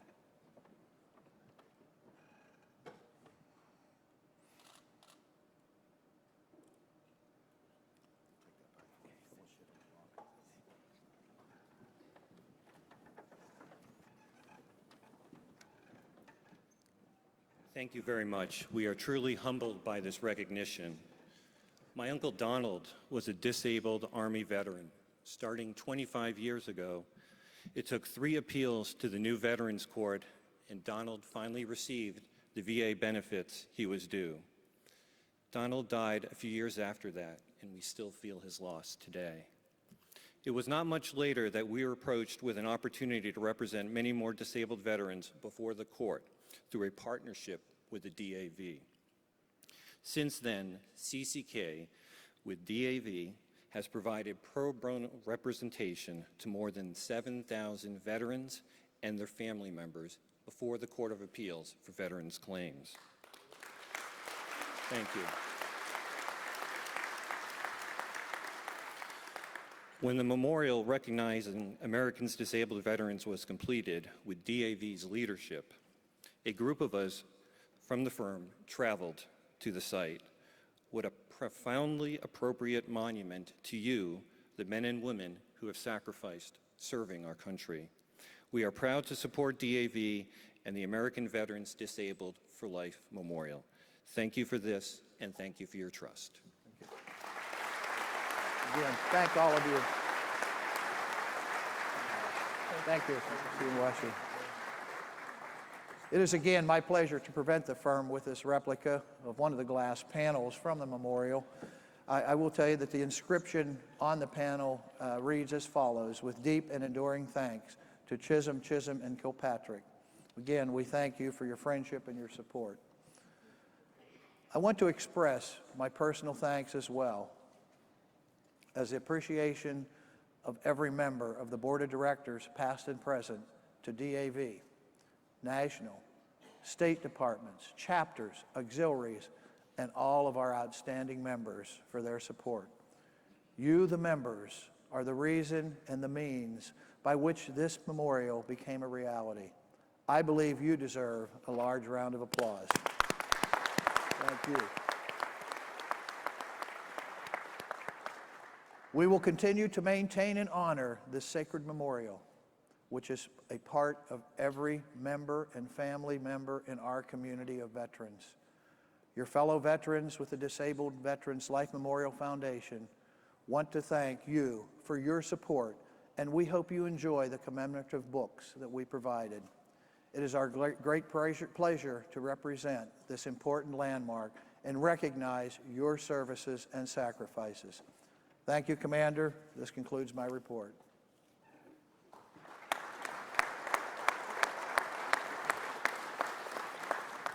Thank you, Danny. May I have a motion to accept that report? Mike 1. Mike Steinbaugh, Chapter 7, State of California, so moves. Thank you, Mike. May I have a second?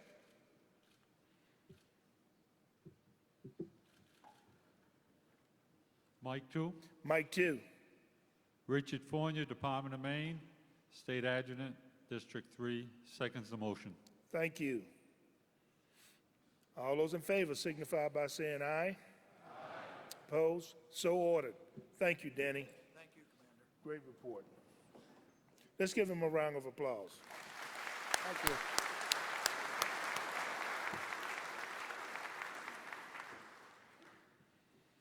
At this time, will you please welcome Teresa Jonigan of Texas, newly elected President of the Commanders and Adjutant Association for 2016-2017.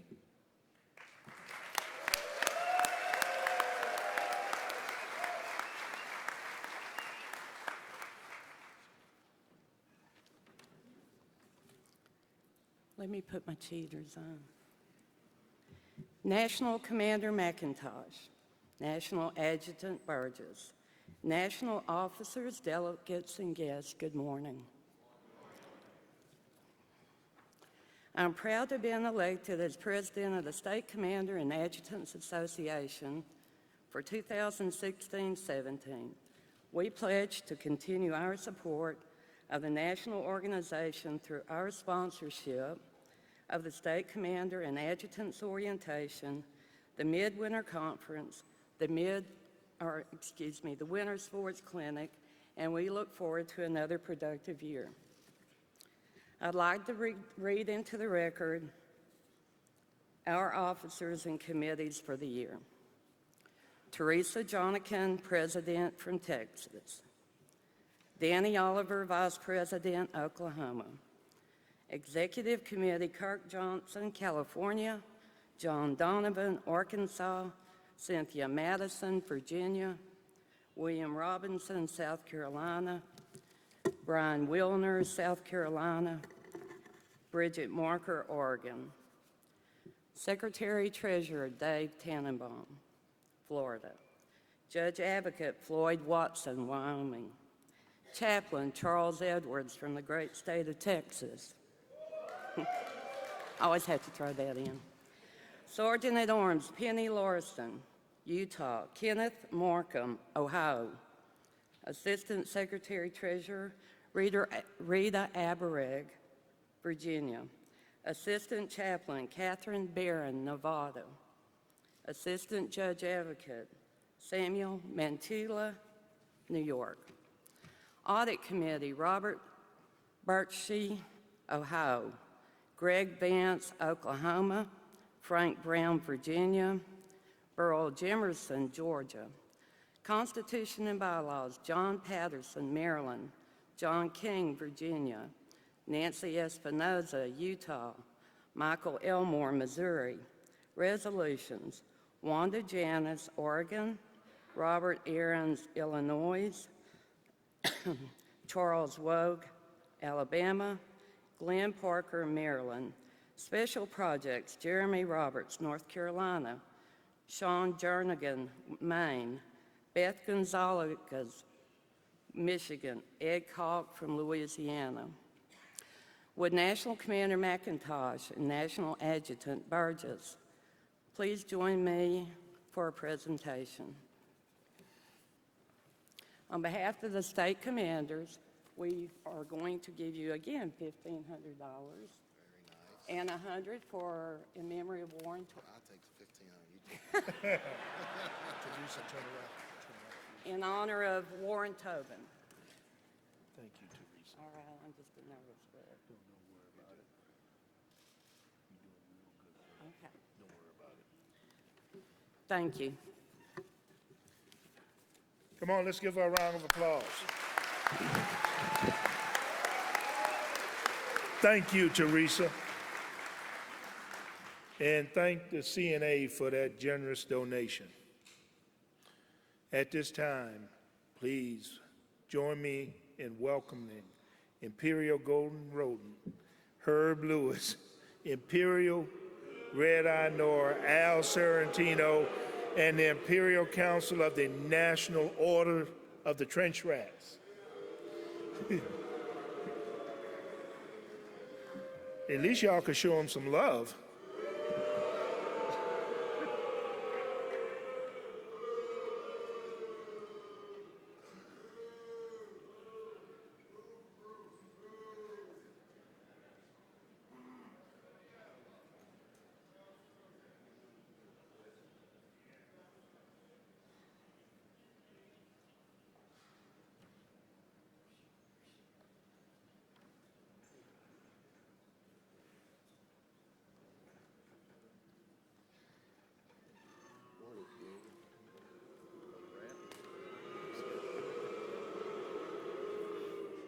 It's always nice to feel you wanted.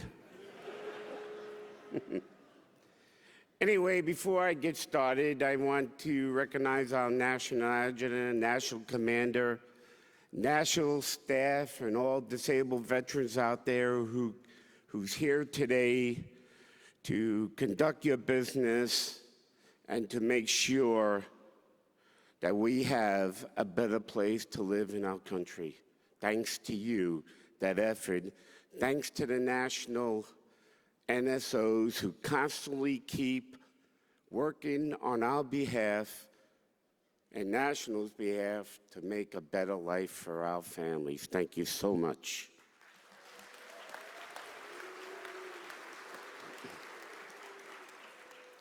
On the left of me, against that wall there, is all our officers and the trench rats that for a small length of time, they couldn't come up here this time to say hi, but for all them and all the trench rats here, thank you so much for having me here. We as an organization on a national level, that we hold our titles. We are the Honor Society of Disabled American Veterans. Are there any trench rats out there? Would you please stand? All the new trench rats that just got into the NOTR, will you please stand?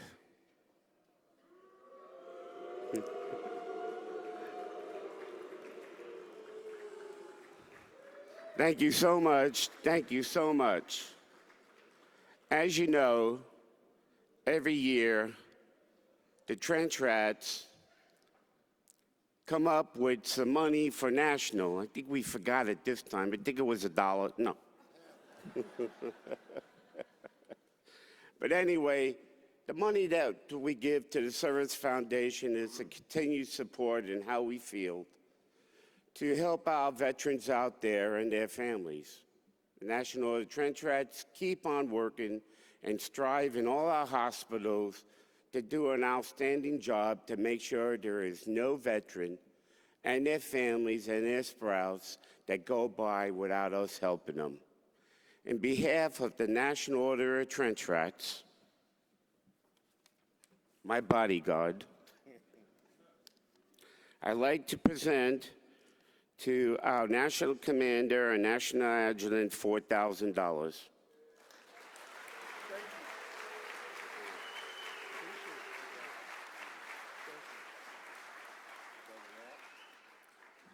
Do you imagine if every person out there that was at this auditorium right now of glory, do you imagine if you became a trench rat, what we would have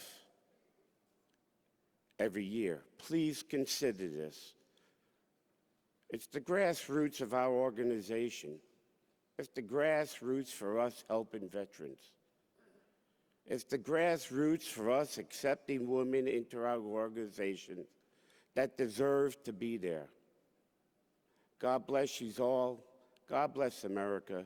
And now we'll be hearing from our incoming Golden Rodent, Bruce Novak.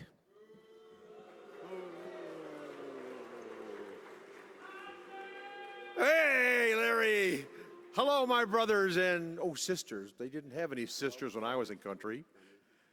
Thank you for coming here.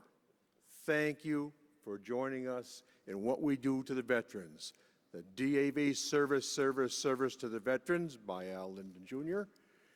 And we go to the hospitals.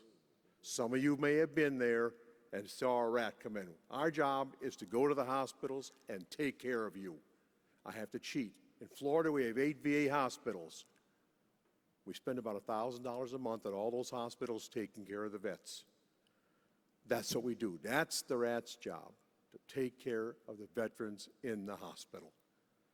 And on the one side, instead of giving out things for the convention here, pens or whatnot, I decided to give the money that I would spend on that to Imperial Golden Rodent, AKA Sector Florida Golden Rodent, Past Golden Rodent, and REG, $400 for the hospital fund. We are for you in the hospital. Thank you.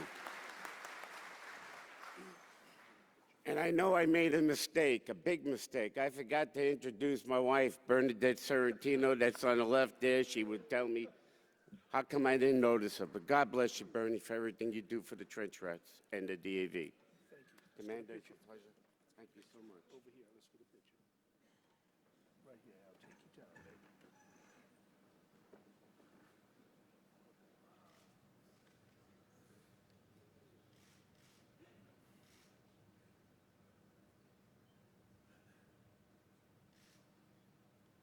Like being in Hollywood. Thank you, my brothers and sisters.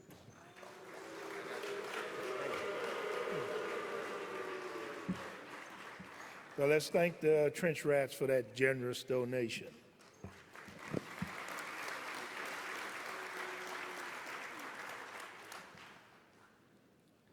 Now, it's an honor and a pleasure to introduce the president of the Disabled National Service Foundation, Arthur H. Wilson. A Massachusetts native, Mr. Wilson enlisted in the United States Air Force in September 1962. There he served as a runaway construction specialist in Vietnam, the Philippines, Thailand, and Taiwan from 1964 to 1966. Immediately after his discharge, Mr. Wilson's DAV career began as a National Service Officer trainee here in Atlanta, Georgia, followed by assignments in Buffalo, New York, and Philadelphia, and later in supervisory positions at DAV National Service Offices in Syracuse, New York, New Orleans, and Boston. In 1973, he served as president of the National Guild of Attorneys. In fact, before becoming the supervisor of DAV's National Appeals Office at VA Board of Veterans Appeal in Washington, D.C. in 1974. 7 years later, in 1981, Mr. Wilson began his DAV National Service Director's career and then served as Executive Director of DAV National Service and Legislation Headquarters in Washington. He was appointed as DAV National Adjutant and CEO in 1994, a position he held until his retirement in June 2013. Following his retirement, he was elected president of the DAV's National Service Foundation. In this capacity, Mr. Wilson guides the foundation efforts to ensure veterans and their families receive DAV services as long as they are needed. He is also closely involved in the oversight of the Columbia Trust, a restricted trust fund within the foundation that gives grants to support a variety of service programs. A highly respected leader in the veterans community, Mr. Wilson's expertise has been sought out at many levels by numerous organizations. In addition to serving as foundation president, he is co-founder and later led the Disabled Veterans Life Memorial Foundation. He is also a member of the USS Intrepid Museum Foundation Advisory Council in New York. Ladies and gentlemen, please welcome our National Service Director President, Arthur H. Wilson.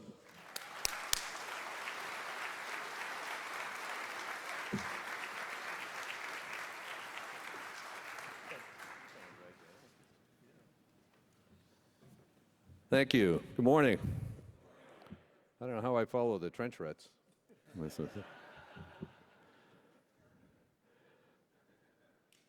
National Commander McIntosh, Adjutant Burgess, national officers, friends, and guests. I'd like to begin this morning by introducing the DAV National Service Foundation's Board of Directors. Vice President Mark Burgess, Secretary-Treasurer Alan Bowers, and our directors, National Commander Moses McIntosh, Joseph Johnston, Daniel Contreras, Cleveland Bryant, and ex officio member DAV Board Chair Ron Hope. I'm always proud to present the report on the wonderful services that the National Service Foundation is able to help support because we know and the end result is a better life for veterans and their families. Each and every day, we work directly with our nation's heroes, providing them assistance in what be described as a difficult and challenging transition to civilian life. Many need access to proper health care for service-connected conditions, secure and stable employment, and educational opportunities. And while many benefits and programs exist for veterans, it can be a challenge to navigate the system. The National Service Foundation exists to ensure that veterans have access to free professional assistance in obtaining the services and benefits that they have earned. This is especially critical for the men and women who have come home ill or injured as a result of their military service. It's our goal to ensure that no veteran has to walk that path alone. Rather, by providing support for DAV's core mission of service through the National Service Foundation, we are able to walk alongside of them each step of the way.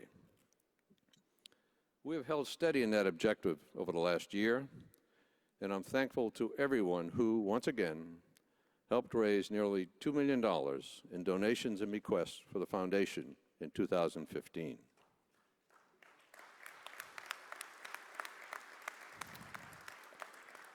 And for added impact, the DAV National Organization matches each dollar that you, your chapter, or your department donates to the Foundation's Columbia Trust Fund, effectively doubling the value of your gifts.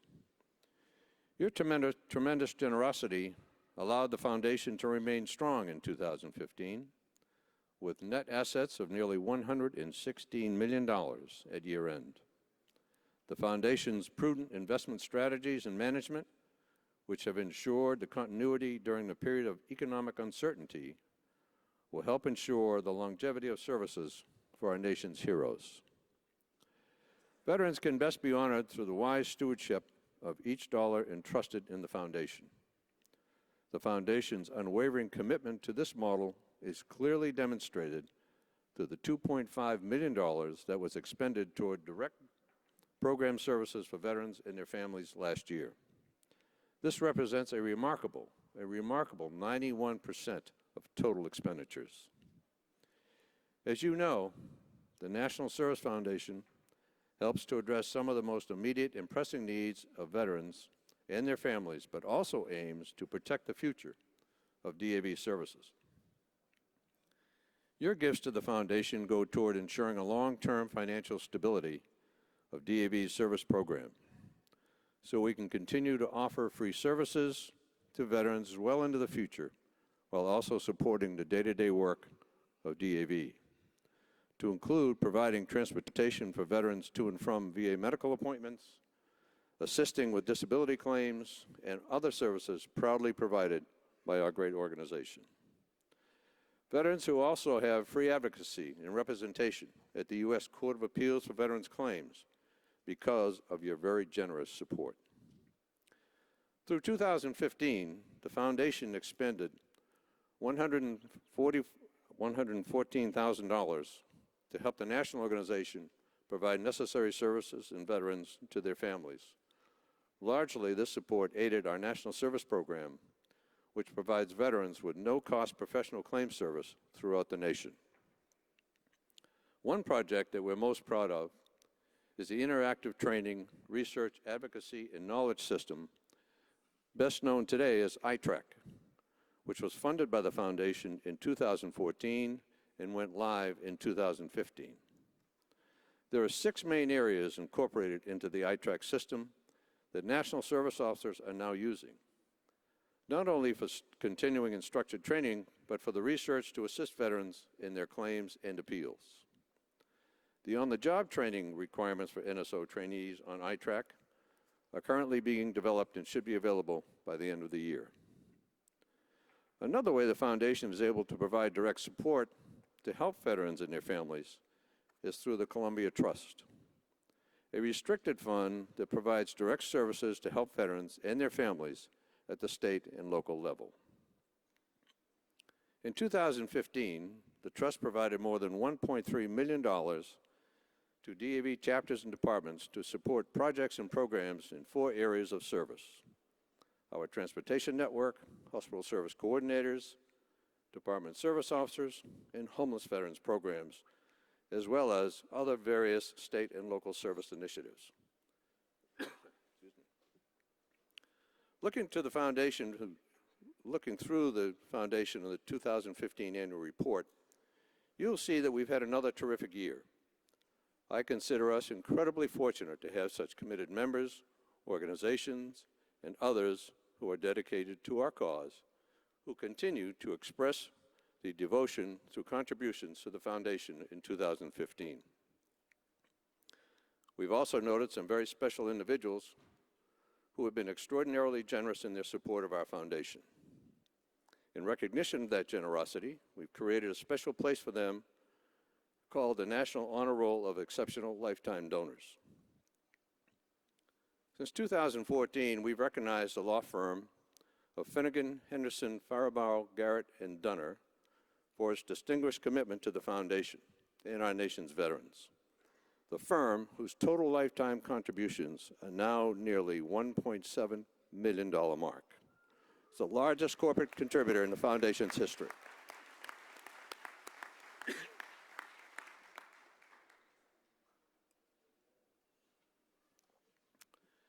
The Ernestine Schumann Hank Chapter 2 from the Department of Missouri has also earned a special place on this prestigious page.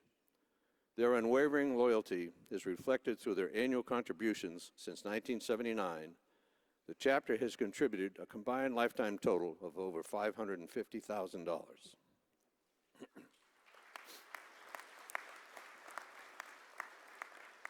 Distinguished support of our veterans deserves special recognition. This year, 20 benefactors have earned a place or a higher position on our Grand Memorial Honor Roll of Distinguished Donors located in our offices in Washington, D.C.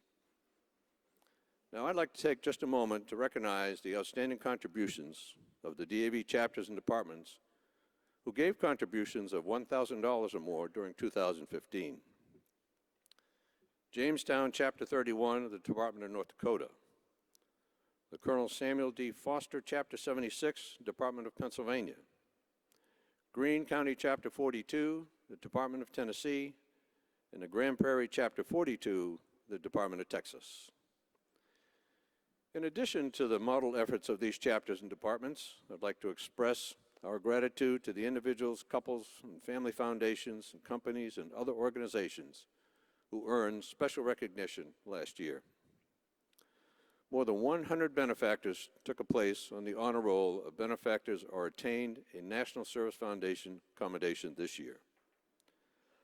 Also, there were 44 departments and chapters who earned distinguished donor certificates for their generous giving in the past year. To all of our donors, you inspire us with your dedication and your loyalty to our mission. Congratulations to you all, and again, I offer to you our heartfelt thanks. Thank you so much.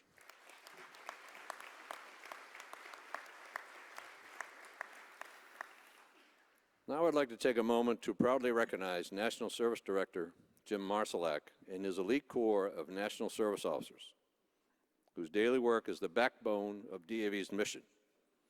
You should all be extremely proud of the impact that you have had on the lives of this country's veterans.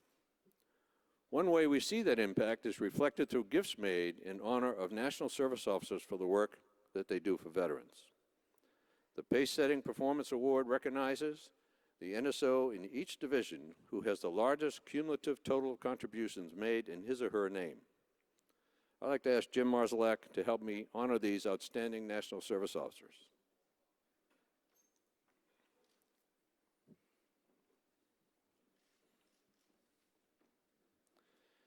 Division 1, National Service Officer James Lavadier of Togus, Maine, with a total of $8,675.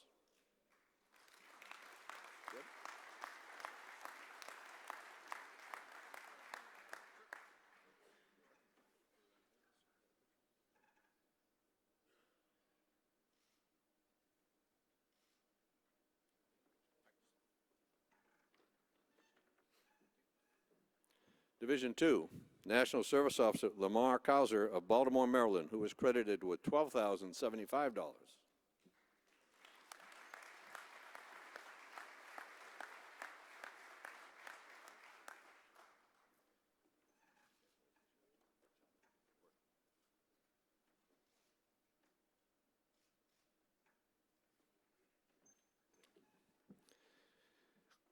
Division 3, National Service Officer Andrew Edwards of St. Louis, Missouri, with a grand total of $50,078.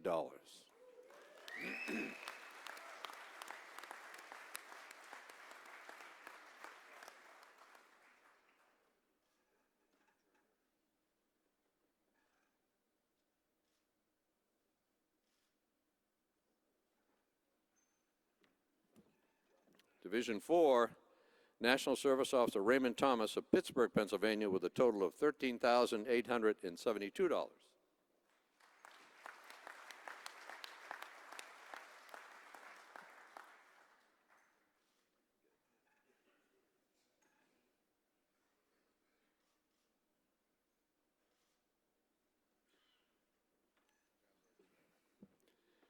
In Division 5, National Service Officer Robert Cleghorn of St. Petersburg, Florida, with a total of $7,092.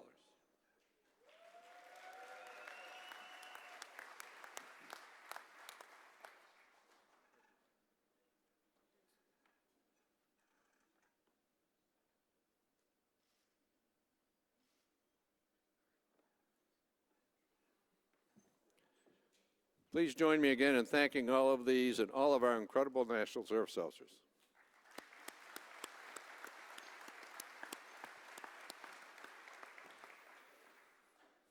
You know, we all share in the same mission, and I hope that you are as inspired as I am by the generosity of our fellow veterans and supporters.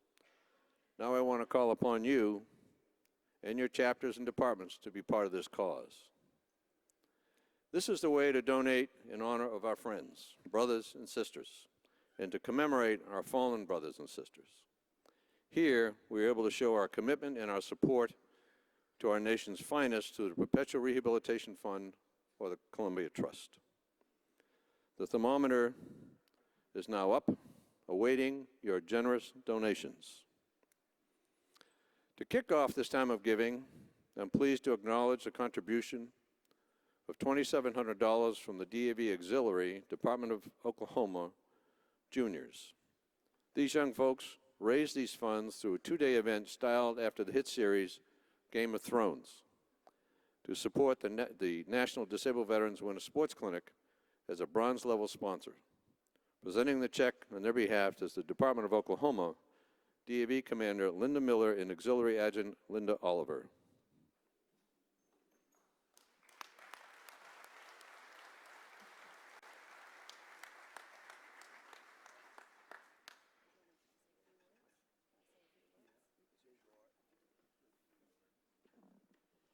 Good morning, everybody. In memory of our National Commander, Linda Stake, our Oklahoma Juniors, District 21, conducted a fundraiser for the Winter Sports Clinic.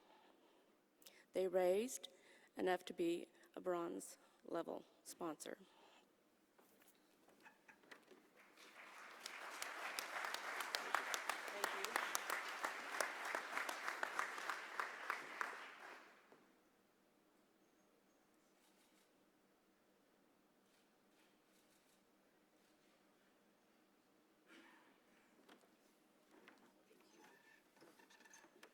Mr. Wilson, Department of Oklahoma would also like to give you a donation of $1,000 for the National Service Foundation.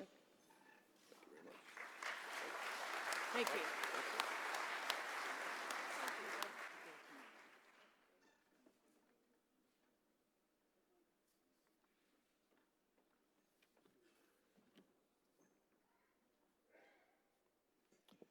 Okay, let's keep the momentum going. Get that thermometer moving. Where are we?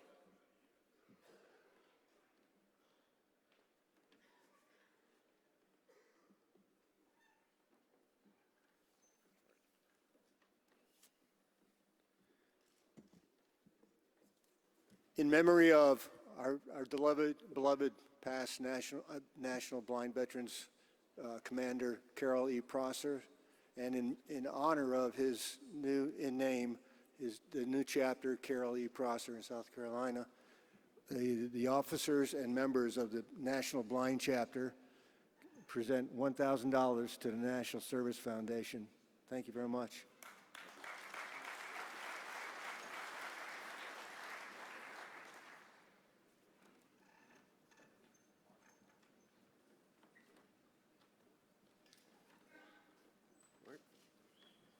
Andy Marshall, immediate past Department Commander of Florida. Our department would like to make a check, $5,000 to the National Service Foundation.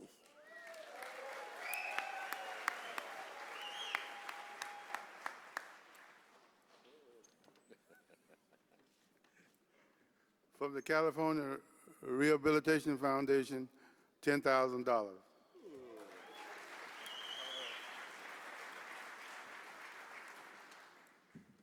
Lawrence Truman, Commander, Department of Missouri, $25,000 in honor of Senior NSO Joseph Braun at the St. Louis office.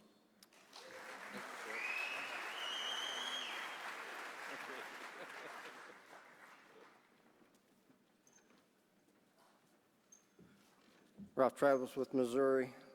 I'd like to give $30,000 in honor of NSO Joseph Braun in the St. Louis office.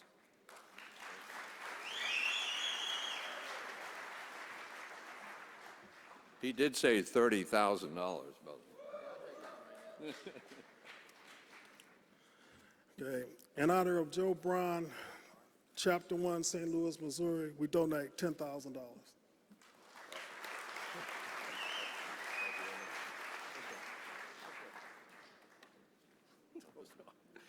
J.R. Wilson, the commander of the Department of California. On behalf of the Department of California, I would like to give $10,000 to the Columbia Trust.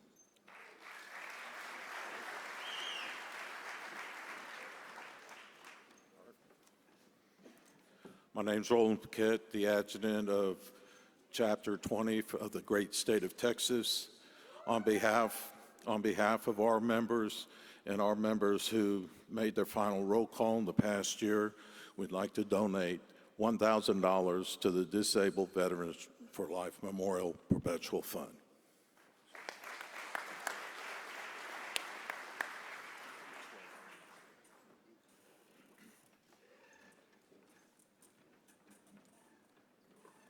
Philip A. Famara, Chapter 76, State of Pennsylvania. I'd like to donate a personal donation to the National Service Foundation.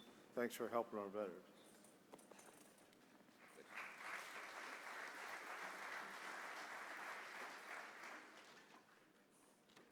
From the officers and members of Black Mountain Chapter 12, Henderson, Nevada, the National Service Foundation, $550.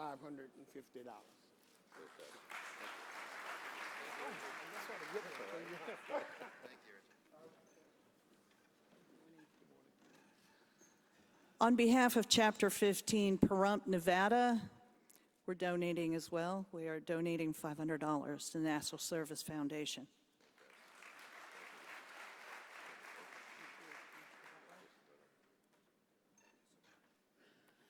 Jacqueline Tice, commander of Department of North Carolina. We'd like to make a $1,000 donation to the National Service Foundation. And I also have a donation from Chapter 37 in an amount of $100.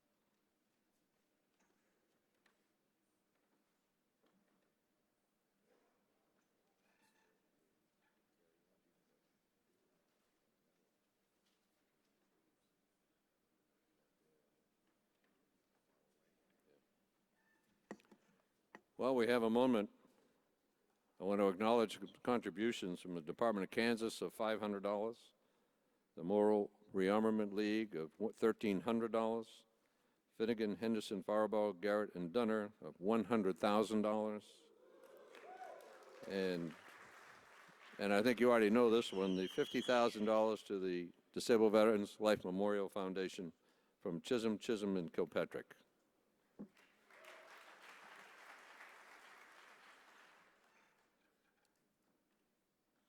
I am Ramiro Parroqua, the commander for the state of Nevada, and we present $1,500. Thank you.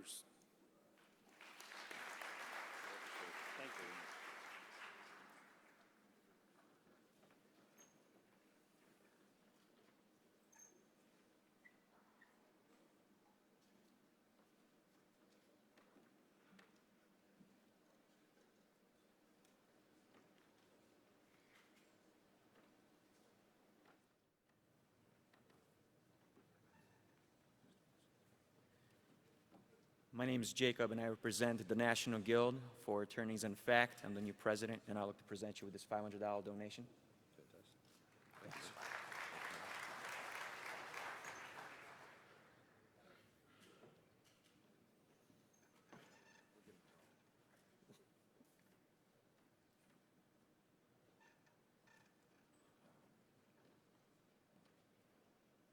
That was good. Worked fine.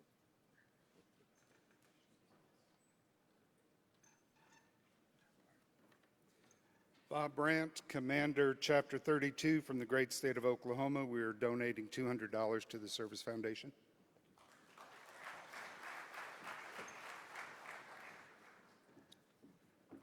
On behalf of Adam Klein, Chapter 3, Bismarck, North Dakota, we present $5,000 to the Columbia Trust and $5,000 to the DAV National Service Foundation.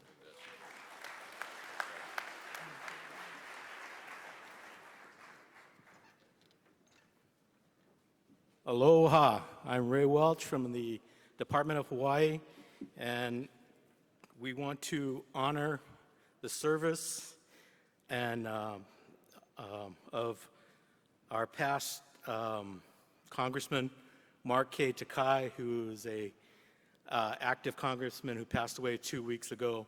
He was a great advocate for veterans' rights, and also lieutenant colonel in the Hawaii National Guard. We want to present $1,000 to Columbia Trust and $1,000 to the DAV National Service Foundation.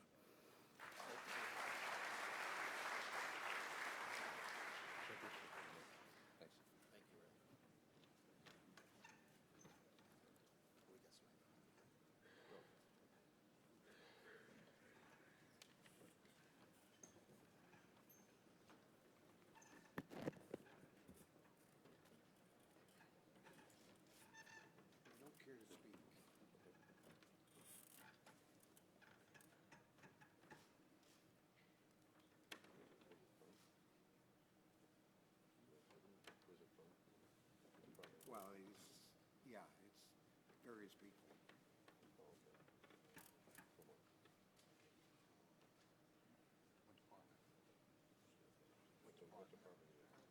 22, Chapter 22 in Vermont. Oh, in Vermont. Great. I'll read them all. Okay. Thanks very much. Thank you.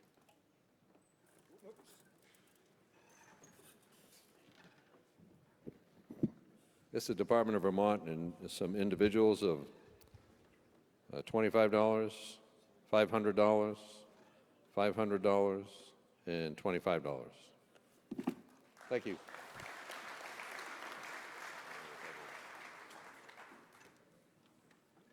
John Burden from the last bastion of the Wild West, the Department of Arizona, $2,500 for the National Service Foundation.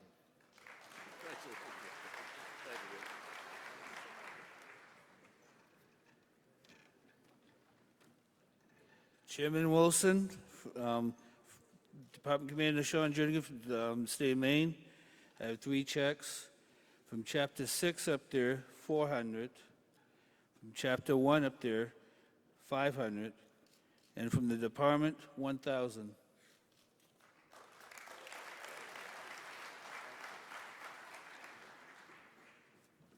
On behalf of the Department of Arkansas, I'd like to present you a check for the Columbia Trust of $2,500. Thank you.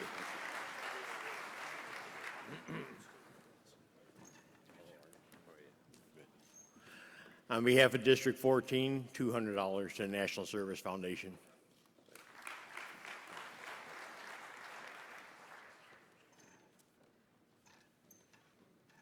Erwin Schultz, Commander, DAV, Chapter 10, Arlington, Fairfax, Virginia. In honor of the man who coined us the greatest chapter in the known universe, John Mackey, and in his memory, I'd like to donate $1,000 to the National Service Foundation.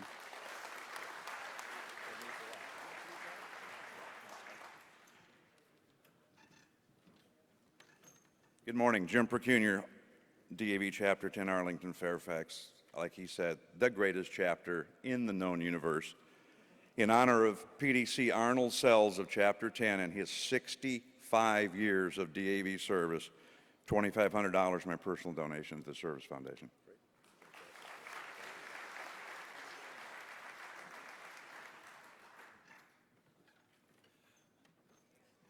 Michael Shovelbein, Colorado, Chapter 7, to the Columbia Trust, $5,000. I got to take it back down, sir. Okay.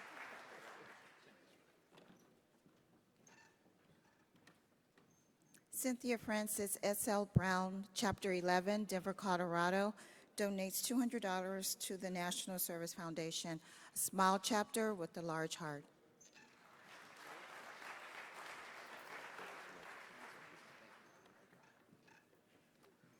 I'm Bob Adamman from the great state of Colorado, Department Commander, $5,000 to Columbia Trust. Thank you, sir.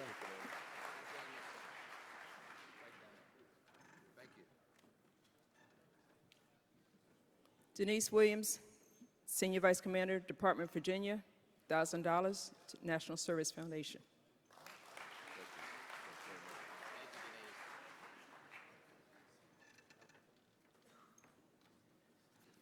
James Dethridge, Commander of the State of Tennessee, $1,000 to the Winter Sports Clinic and $1,000 to Columbia Trust.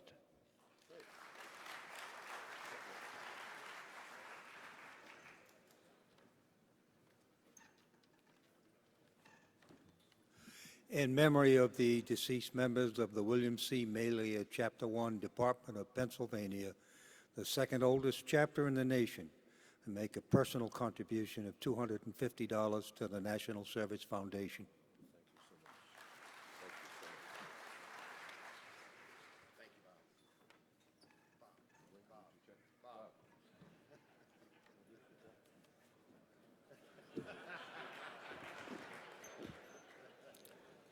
Good morning.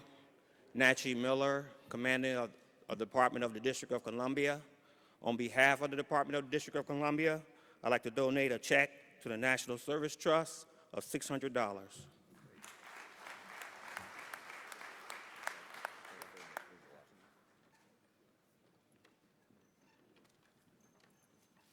Good morning. Mike Ikavaz, Department Commander of the State of Pennsylvania. The Keystone State would like to donate $1,000 to the National Service Foundation.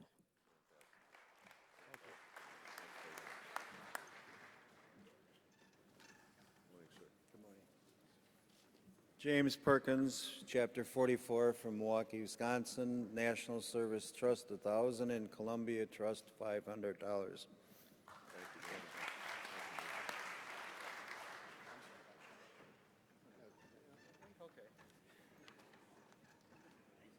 On behalf of the state of Delaware, I would like to donate $200 to the National Service Foundation.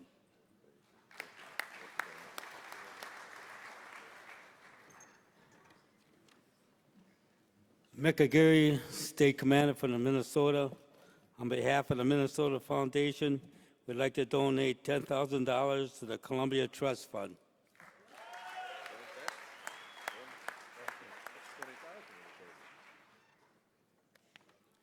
On behalf of the Department of Minnesota, we also are donating $10,000 to the National Service Foundation.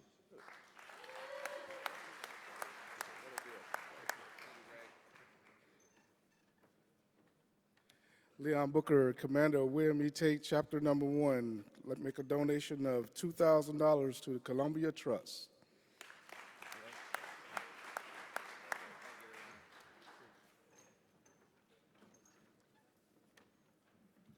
Morning, Jose Cruz from the Department of Puerto Rico. Would like to donate $300 for the National Service Foundation and $200 for the Columbia Trust.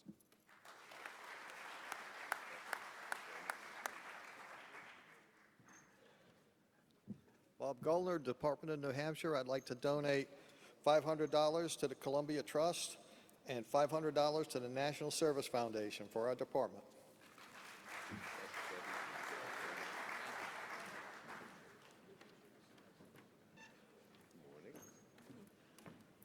Jolinda Cutler, Commander, Department of Michigan, Columbia Trust donation of $2,500.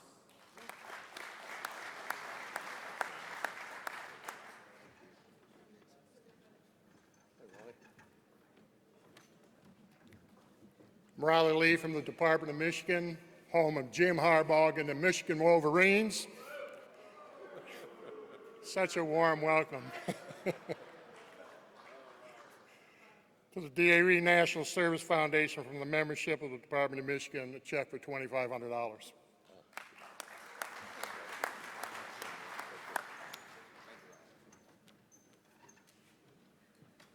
Morning, comrades. I'm John Patterson, Department of Maryland Commander. We donate $1,000 to the Service Foundation.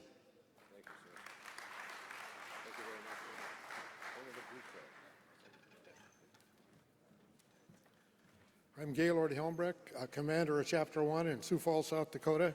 I have 3 checks for the foundation, $100 from Gene and Aldine Murphy in memory of Roger Andall. I have one from Chapter 1, a $500 donation for the foundation for our National Service officers, Eric Van Emmerich and Owen Richards, and I also have a $500 from the Department of South Dakota for $500 for the great job our NSOs do, Eric Van Emmerich and Owen Richards. Thank you.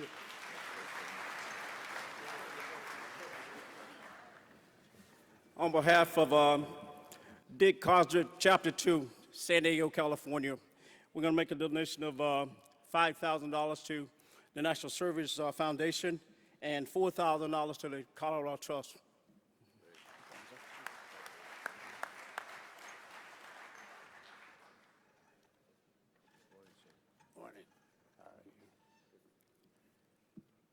On behalf of Big D, Chapter 57, big state of Texas, on behalf of Big D, Chapter 57, I've been authorized to donate $500 to the National Service Foundation.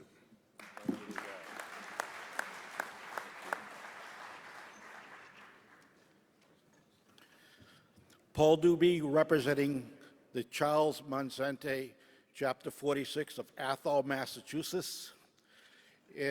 Because of and in memory of our past comrade Paul Packardin, I have a check for the National Service Foundation for the 3rd year in a row for $10,000.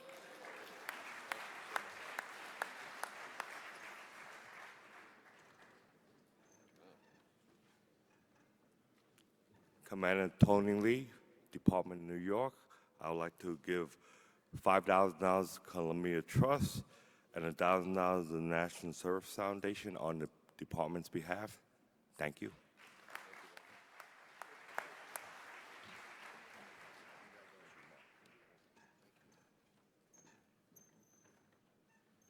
Ernie Blavai and Richard Schatz from the Poisson Canoia Carpentier Bacon, Chapter 12 in Rhode Island.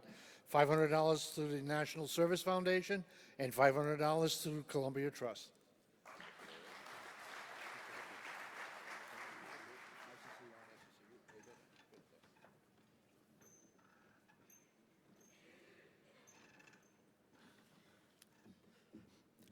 I'm Michael H. Goldberg, and on behalf of my own trust, to the Columbia Trust, $1,000. And on behalf of District 1 in Northern California, $300. That's $50 from each of my active chapters.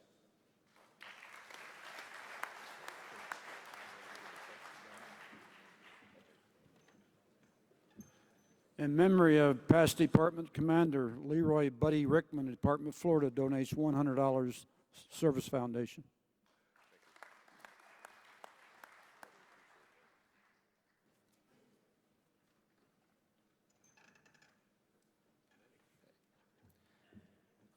NSO Chris Cheney from Roanoke, Virginia. I have a veteran's personal check in the amount of $3,000 for the National Service Foundation in honor of NSO Chris Cheney, the veteran's too ill to bring it to the National Convention himself. Thank you.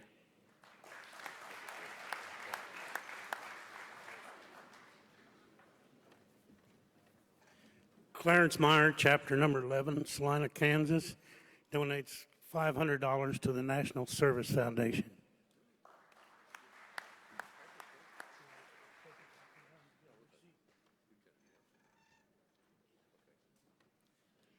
Danny Pagan, Senior Service Officer, Department of Georgia, $1,000 to the Columbia Trust, $1,000 to the National Foundation.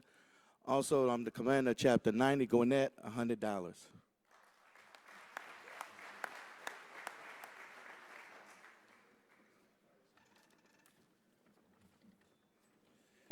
Jerry Hamburg, Van Nuys, California, Chapter 13. Chapter 13 donates $1,000 to the replacement van program, and I personally, in memory of my wife, Susan Hamburg, donate $100.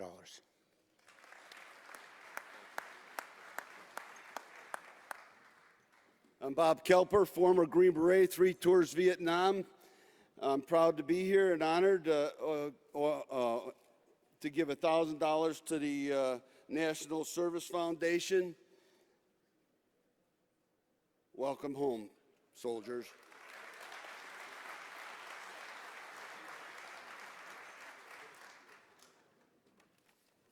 Edward Peters from the great state of Illinois, $5,000 for the National Service Foundation.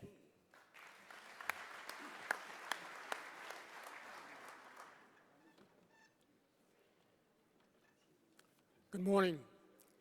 Richard Adams, Commander, Chapter 6 from the great state of California, would like to donate $500 to the National Service Foundation.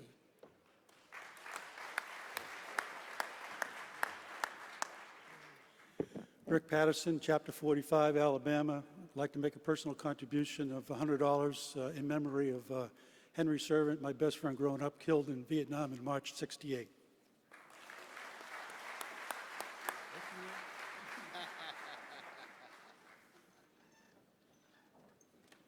Chad Richmond Adjutant, Alabama. I have 2 presentations. The Alabama PDCs would like to donate $100 to the National Service Foundation in memory of PDC Jack Revels. And a fellow named Dave Riley, we had a campaign fund for him. We'd like to give $500 to the National Service Foundation.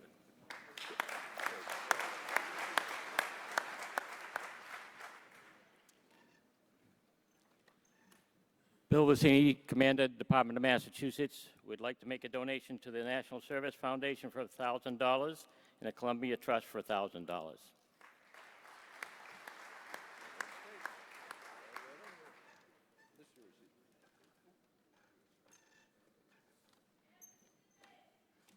Gerald E. Humphreys from the great state of Mississippi, Chapter 11. I want to donate just $1,000 as we have in the last 10 years since I retired to the Service Foundation. As I noticed a while ago you left us off the list as donating $1,000 last year, so. I did.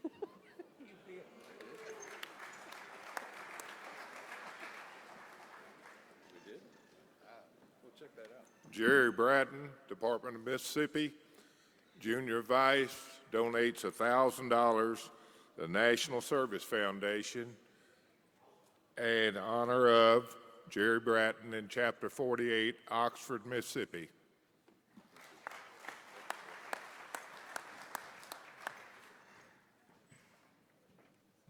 Jeff Cortez, Jr., from Chapter 169 out of Victoria, the great state of Texas.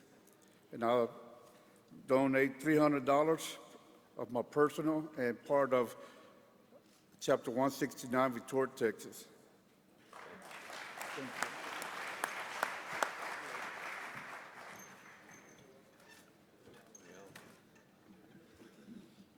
I'm Al Reynolds, Commander, Macon County 17 from Illinois. I have a check for $10,000 to the National Service Foundation and a check for $5,000 for the Winter Sports Clinic.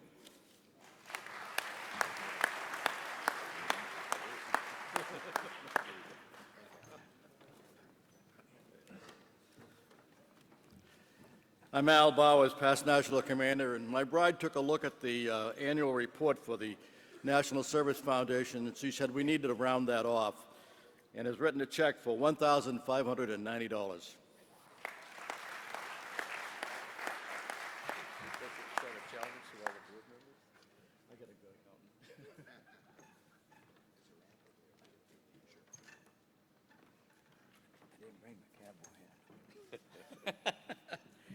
Joel Jimenez, Chapter 41, Wichita Falls, Texas.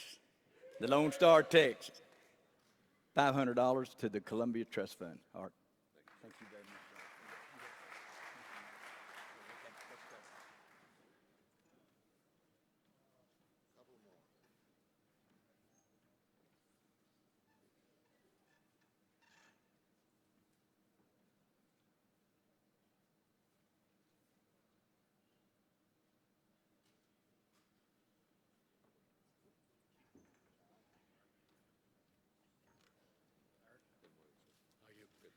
John Polk, Commander, Department of Wisconsin, headquartered in Titletown, Wisconsin.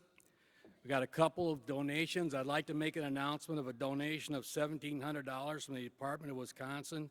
And Art, Dick has asked me to tell you that the check is in the mail, like normal. Like normal. I have a second donation here from West Dallas, Chapter 19, of $1,000 to the National Service Foundation. Thank you.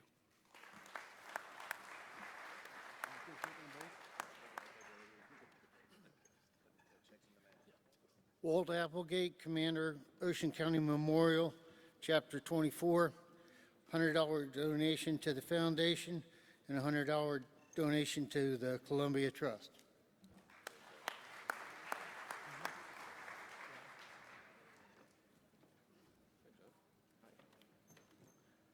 John Parker, First Junior Vice, Department of Ohio, the Mother State, the Foundation of Aviation, and even the NBA champions.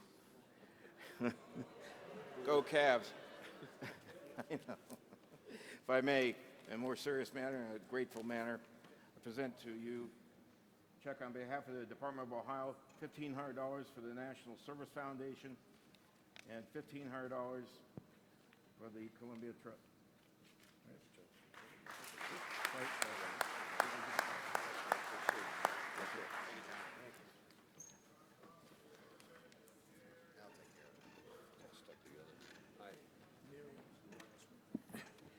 I'm Marion Trisella from Chapter 51 in the great state of South Carolina, and I have $500 in honor of Moses McIntosh, one of our members, and in memory of my husband, Michael Trisella. And I also have $100 of personal donation from me in memory of Mike.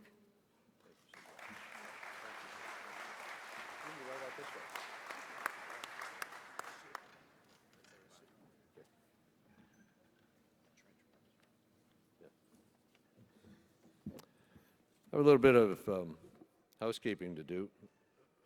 You know that we have a legislative fund in the Service Foundation. It was funded by the Trench Rats. And as is our tradition, we present to the national organization the earnings on that fund. In this year, they happen to be $8,381 to the national organization from the National Service Foundation.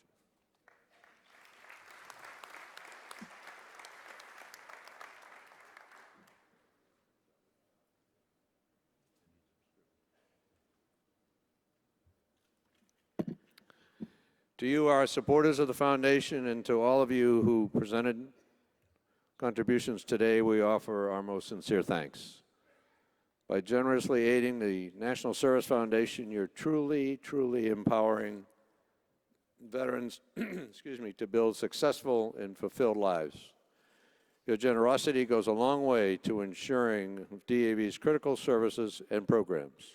Thank you all very much, and thank you, Commander. That completes my report.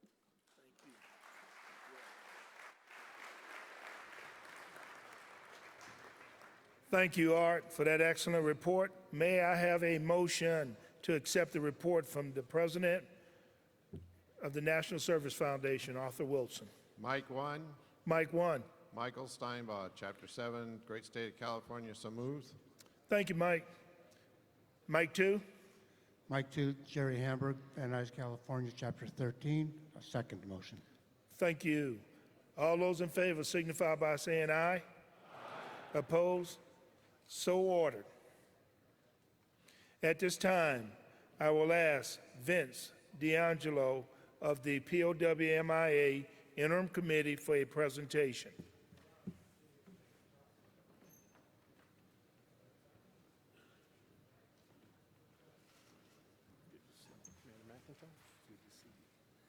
Good morning. Commander McIntosh and National Adjutant Mark Burgess, good morning. Welcome, everybody. I am the chairman of the interim POWMIA committee, and our committee has been involved in quite a tumultuous event in the past year. A little over a year ago, Secretary of Defense Chuck Hagel took a look at the accounting agencies, the two agencies that were responsible for accounting our prisoners of war missing in action. And he looked at what was being done, which was very little, and he decided to tear those two organizations apart. That was the DPMO and JPAC. JPAC stood for the Joint Pacific Accounting Command, and DPMO was the Defense Department Prisoner of War Missing in Action Office. And so they started over, and they built what is currently the DPAA. And they started with that, and I'm proud to say that Disabled American Veterans, our organization, is a part of that building. We are involved in the organization and what it's doing, and is picking up the pieces more or less of what JPAC and DPMO didn't do. We had a little bit of a setback a couple weeks ago. They had hired Lieutenant General Michael Linnington, to be the director of the DPAA, and then he suddenly resigned and took another position. And so we're in the midst of still working to get a brand new director. But anyway, as being the chairman of the POWMIA committee, I am involved in the bi-weekly and represent the DAV in our teleconferences. As far as our committee work, what we've done in the past year, we've been working hard on a new strategic guide. In order to get awareness of the POWMIA issue, we're going to be sending this strategic guide and questionnaires out to all the departments and chapters. We're going to try to assimilate all of the best practices, whatever's working good in your state. We want to put it all together, have one gathering point, and then hopefully we can share this information with all the departments within the DAV and bring more community involvement and public awareness to the POW issue. There have been 83,000 men and women dressed in United States uniforms that went into harm's way and haven't come home yet. And because of that, that's why we are dedicated in the DAV to the POW issue. We've never wavered, and we will not waver. And so I just wanted to say that's the purpose of our committee and public awareness. We would like everybody to be involved, all chapters, all departments. And as far as accounting goes this year, the totals so far have been, they've identified 24 from World War II, 22 from the Korean War, and 3 from the Vietnam War. And so you see there's a lot of work to be done.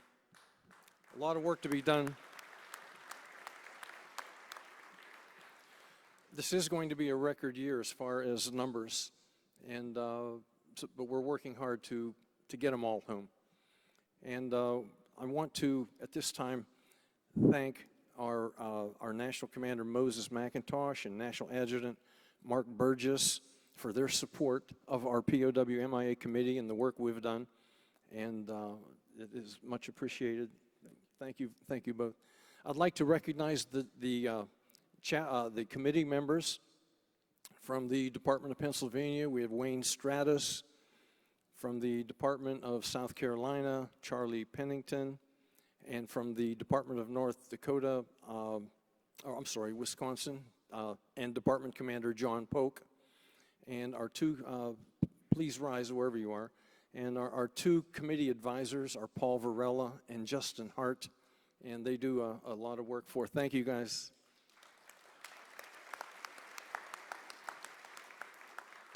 And do we have any former POWs in the audience that are here today? If you would stand and be recognized, please. Any? I can't. Yeah, we do.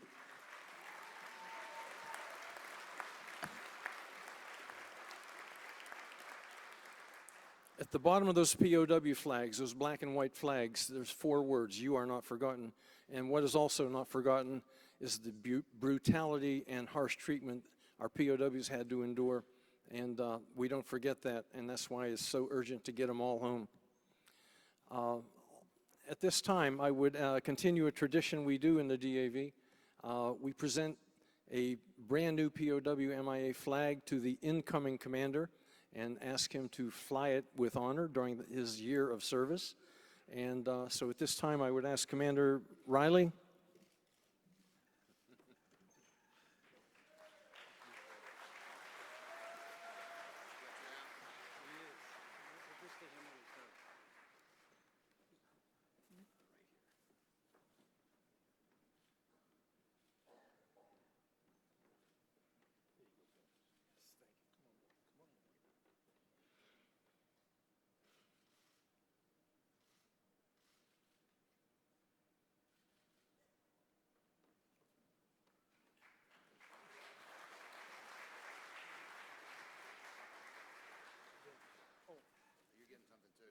I get something too.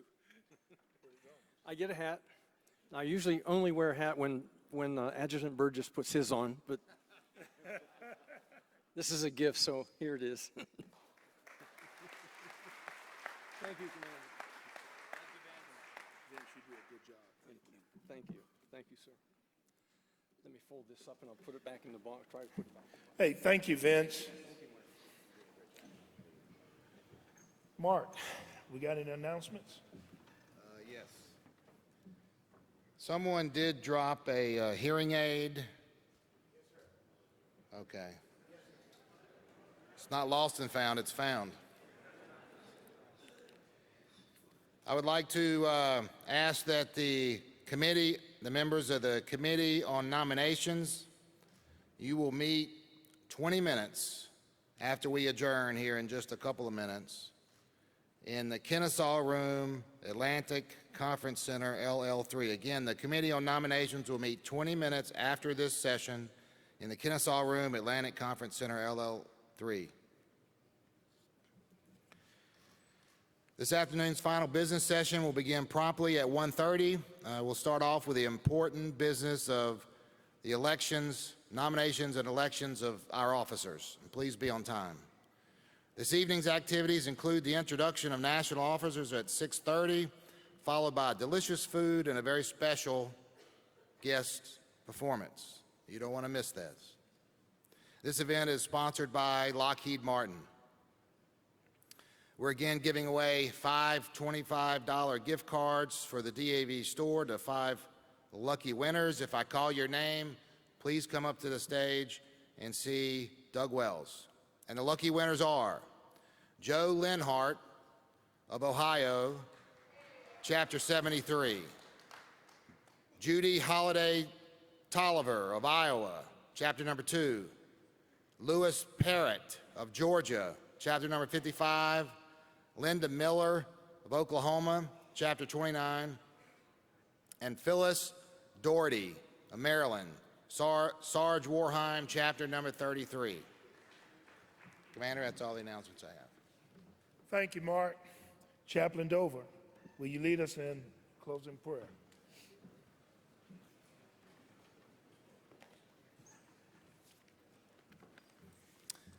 Ladies and gentlemen, let's pray. Heavenly Creator, we rejoice in your greatness and power, your gentleness and love, your mercy and justice. Enable us by your Spirit to honor you in our thoughts and words and actions, and to serve you and our fellow veterans and their families in every aspect of our lives. Amen. Thank you. The convention stands in recess until 1:30 p.m. this afternoon.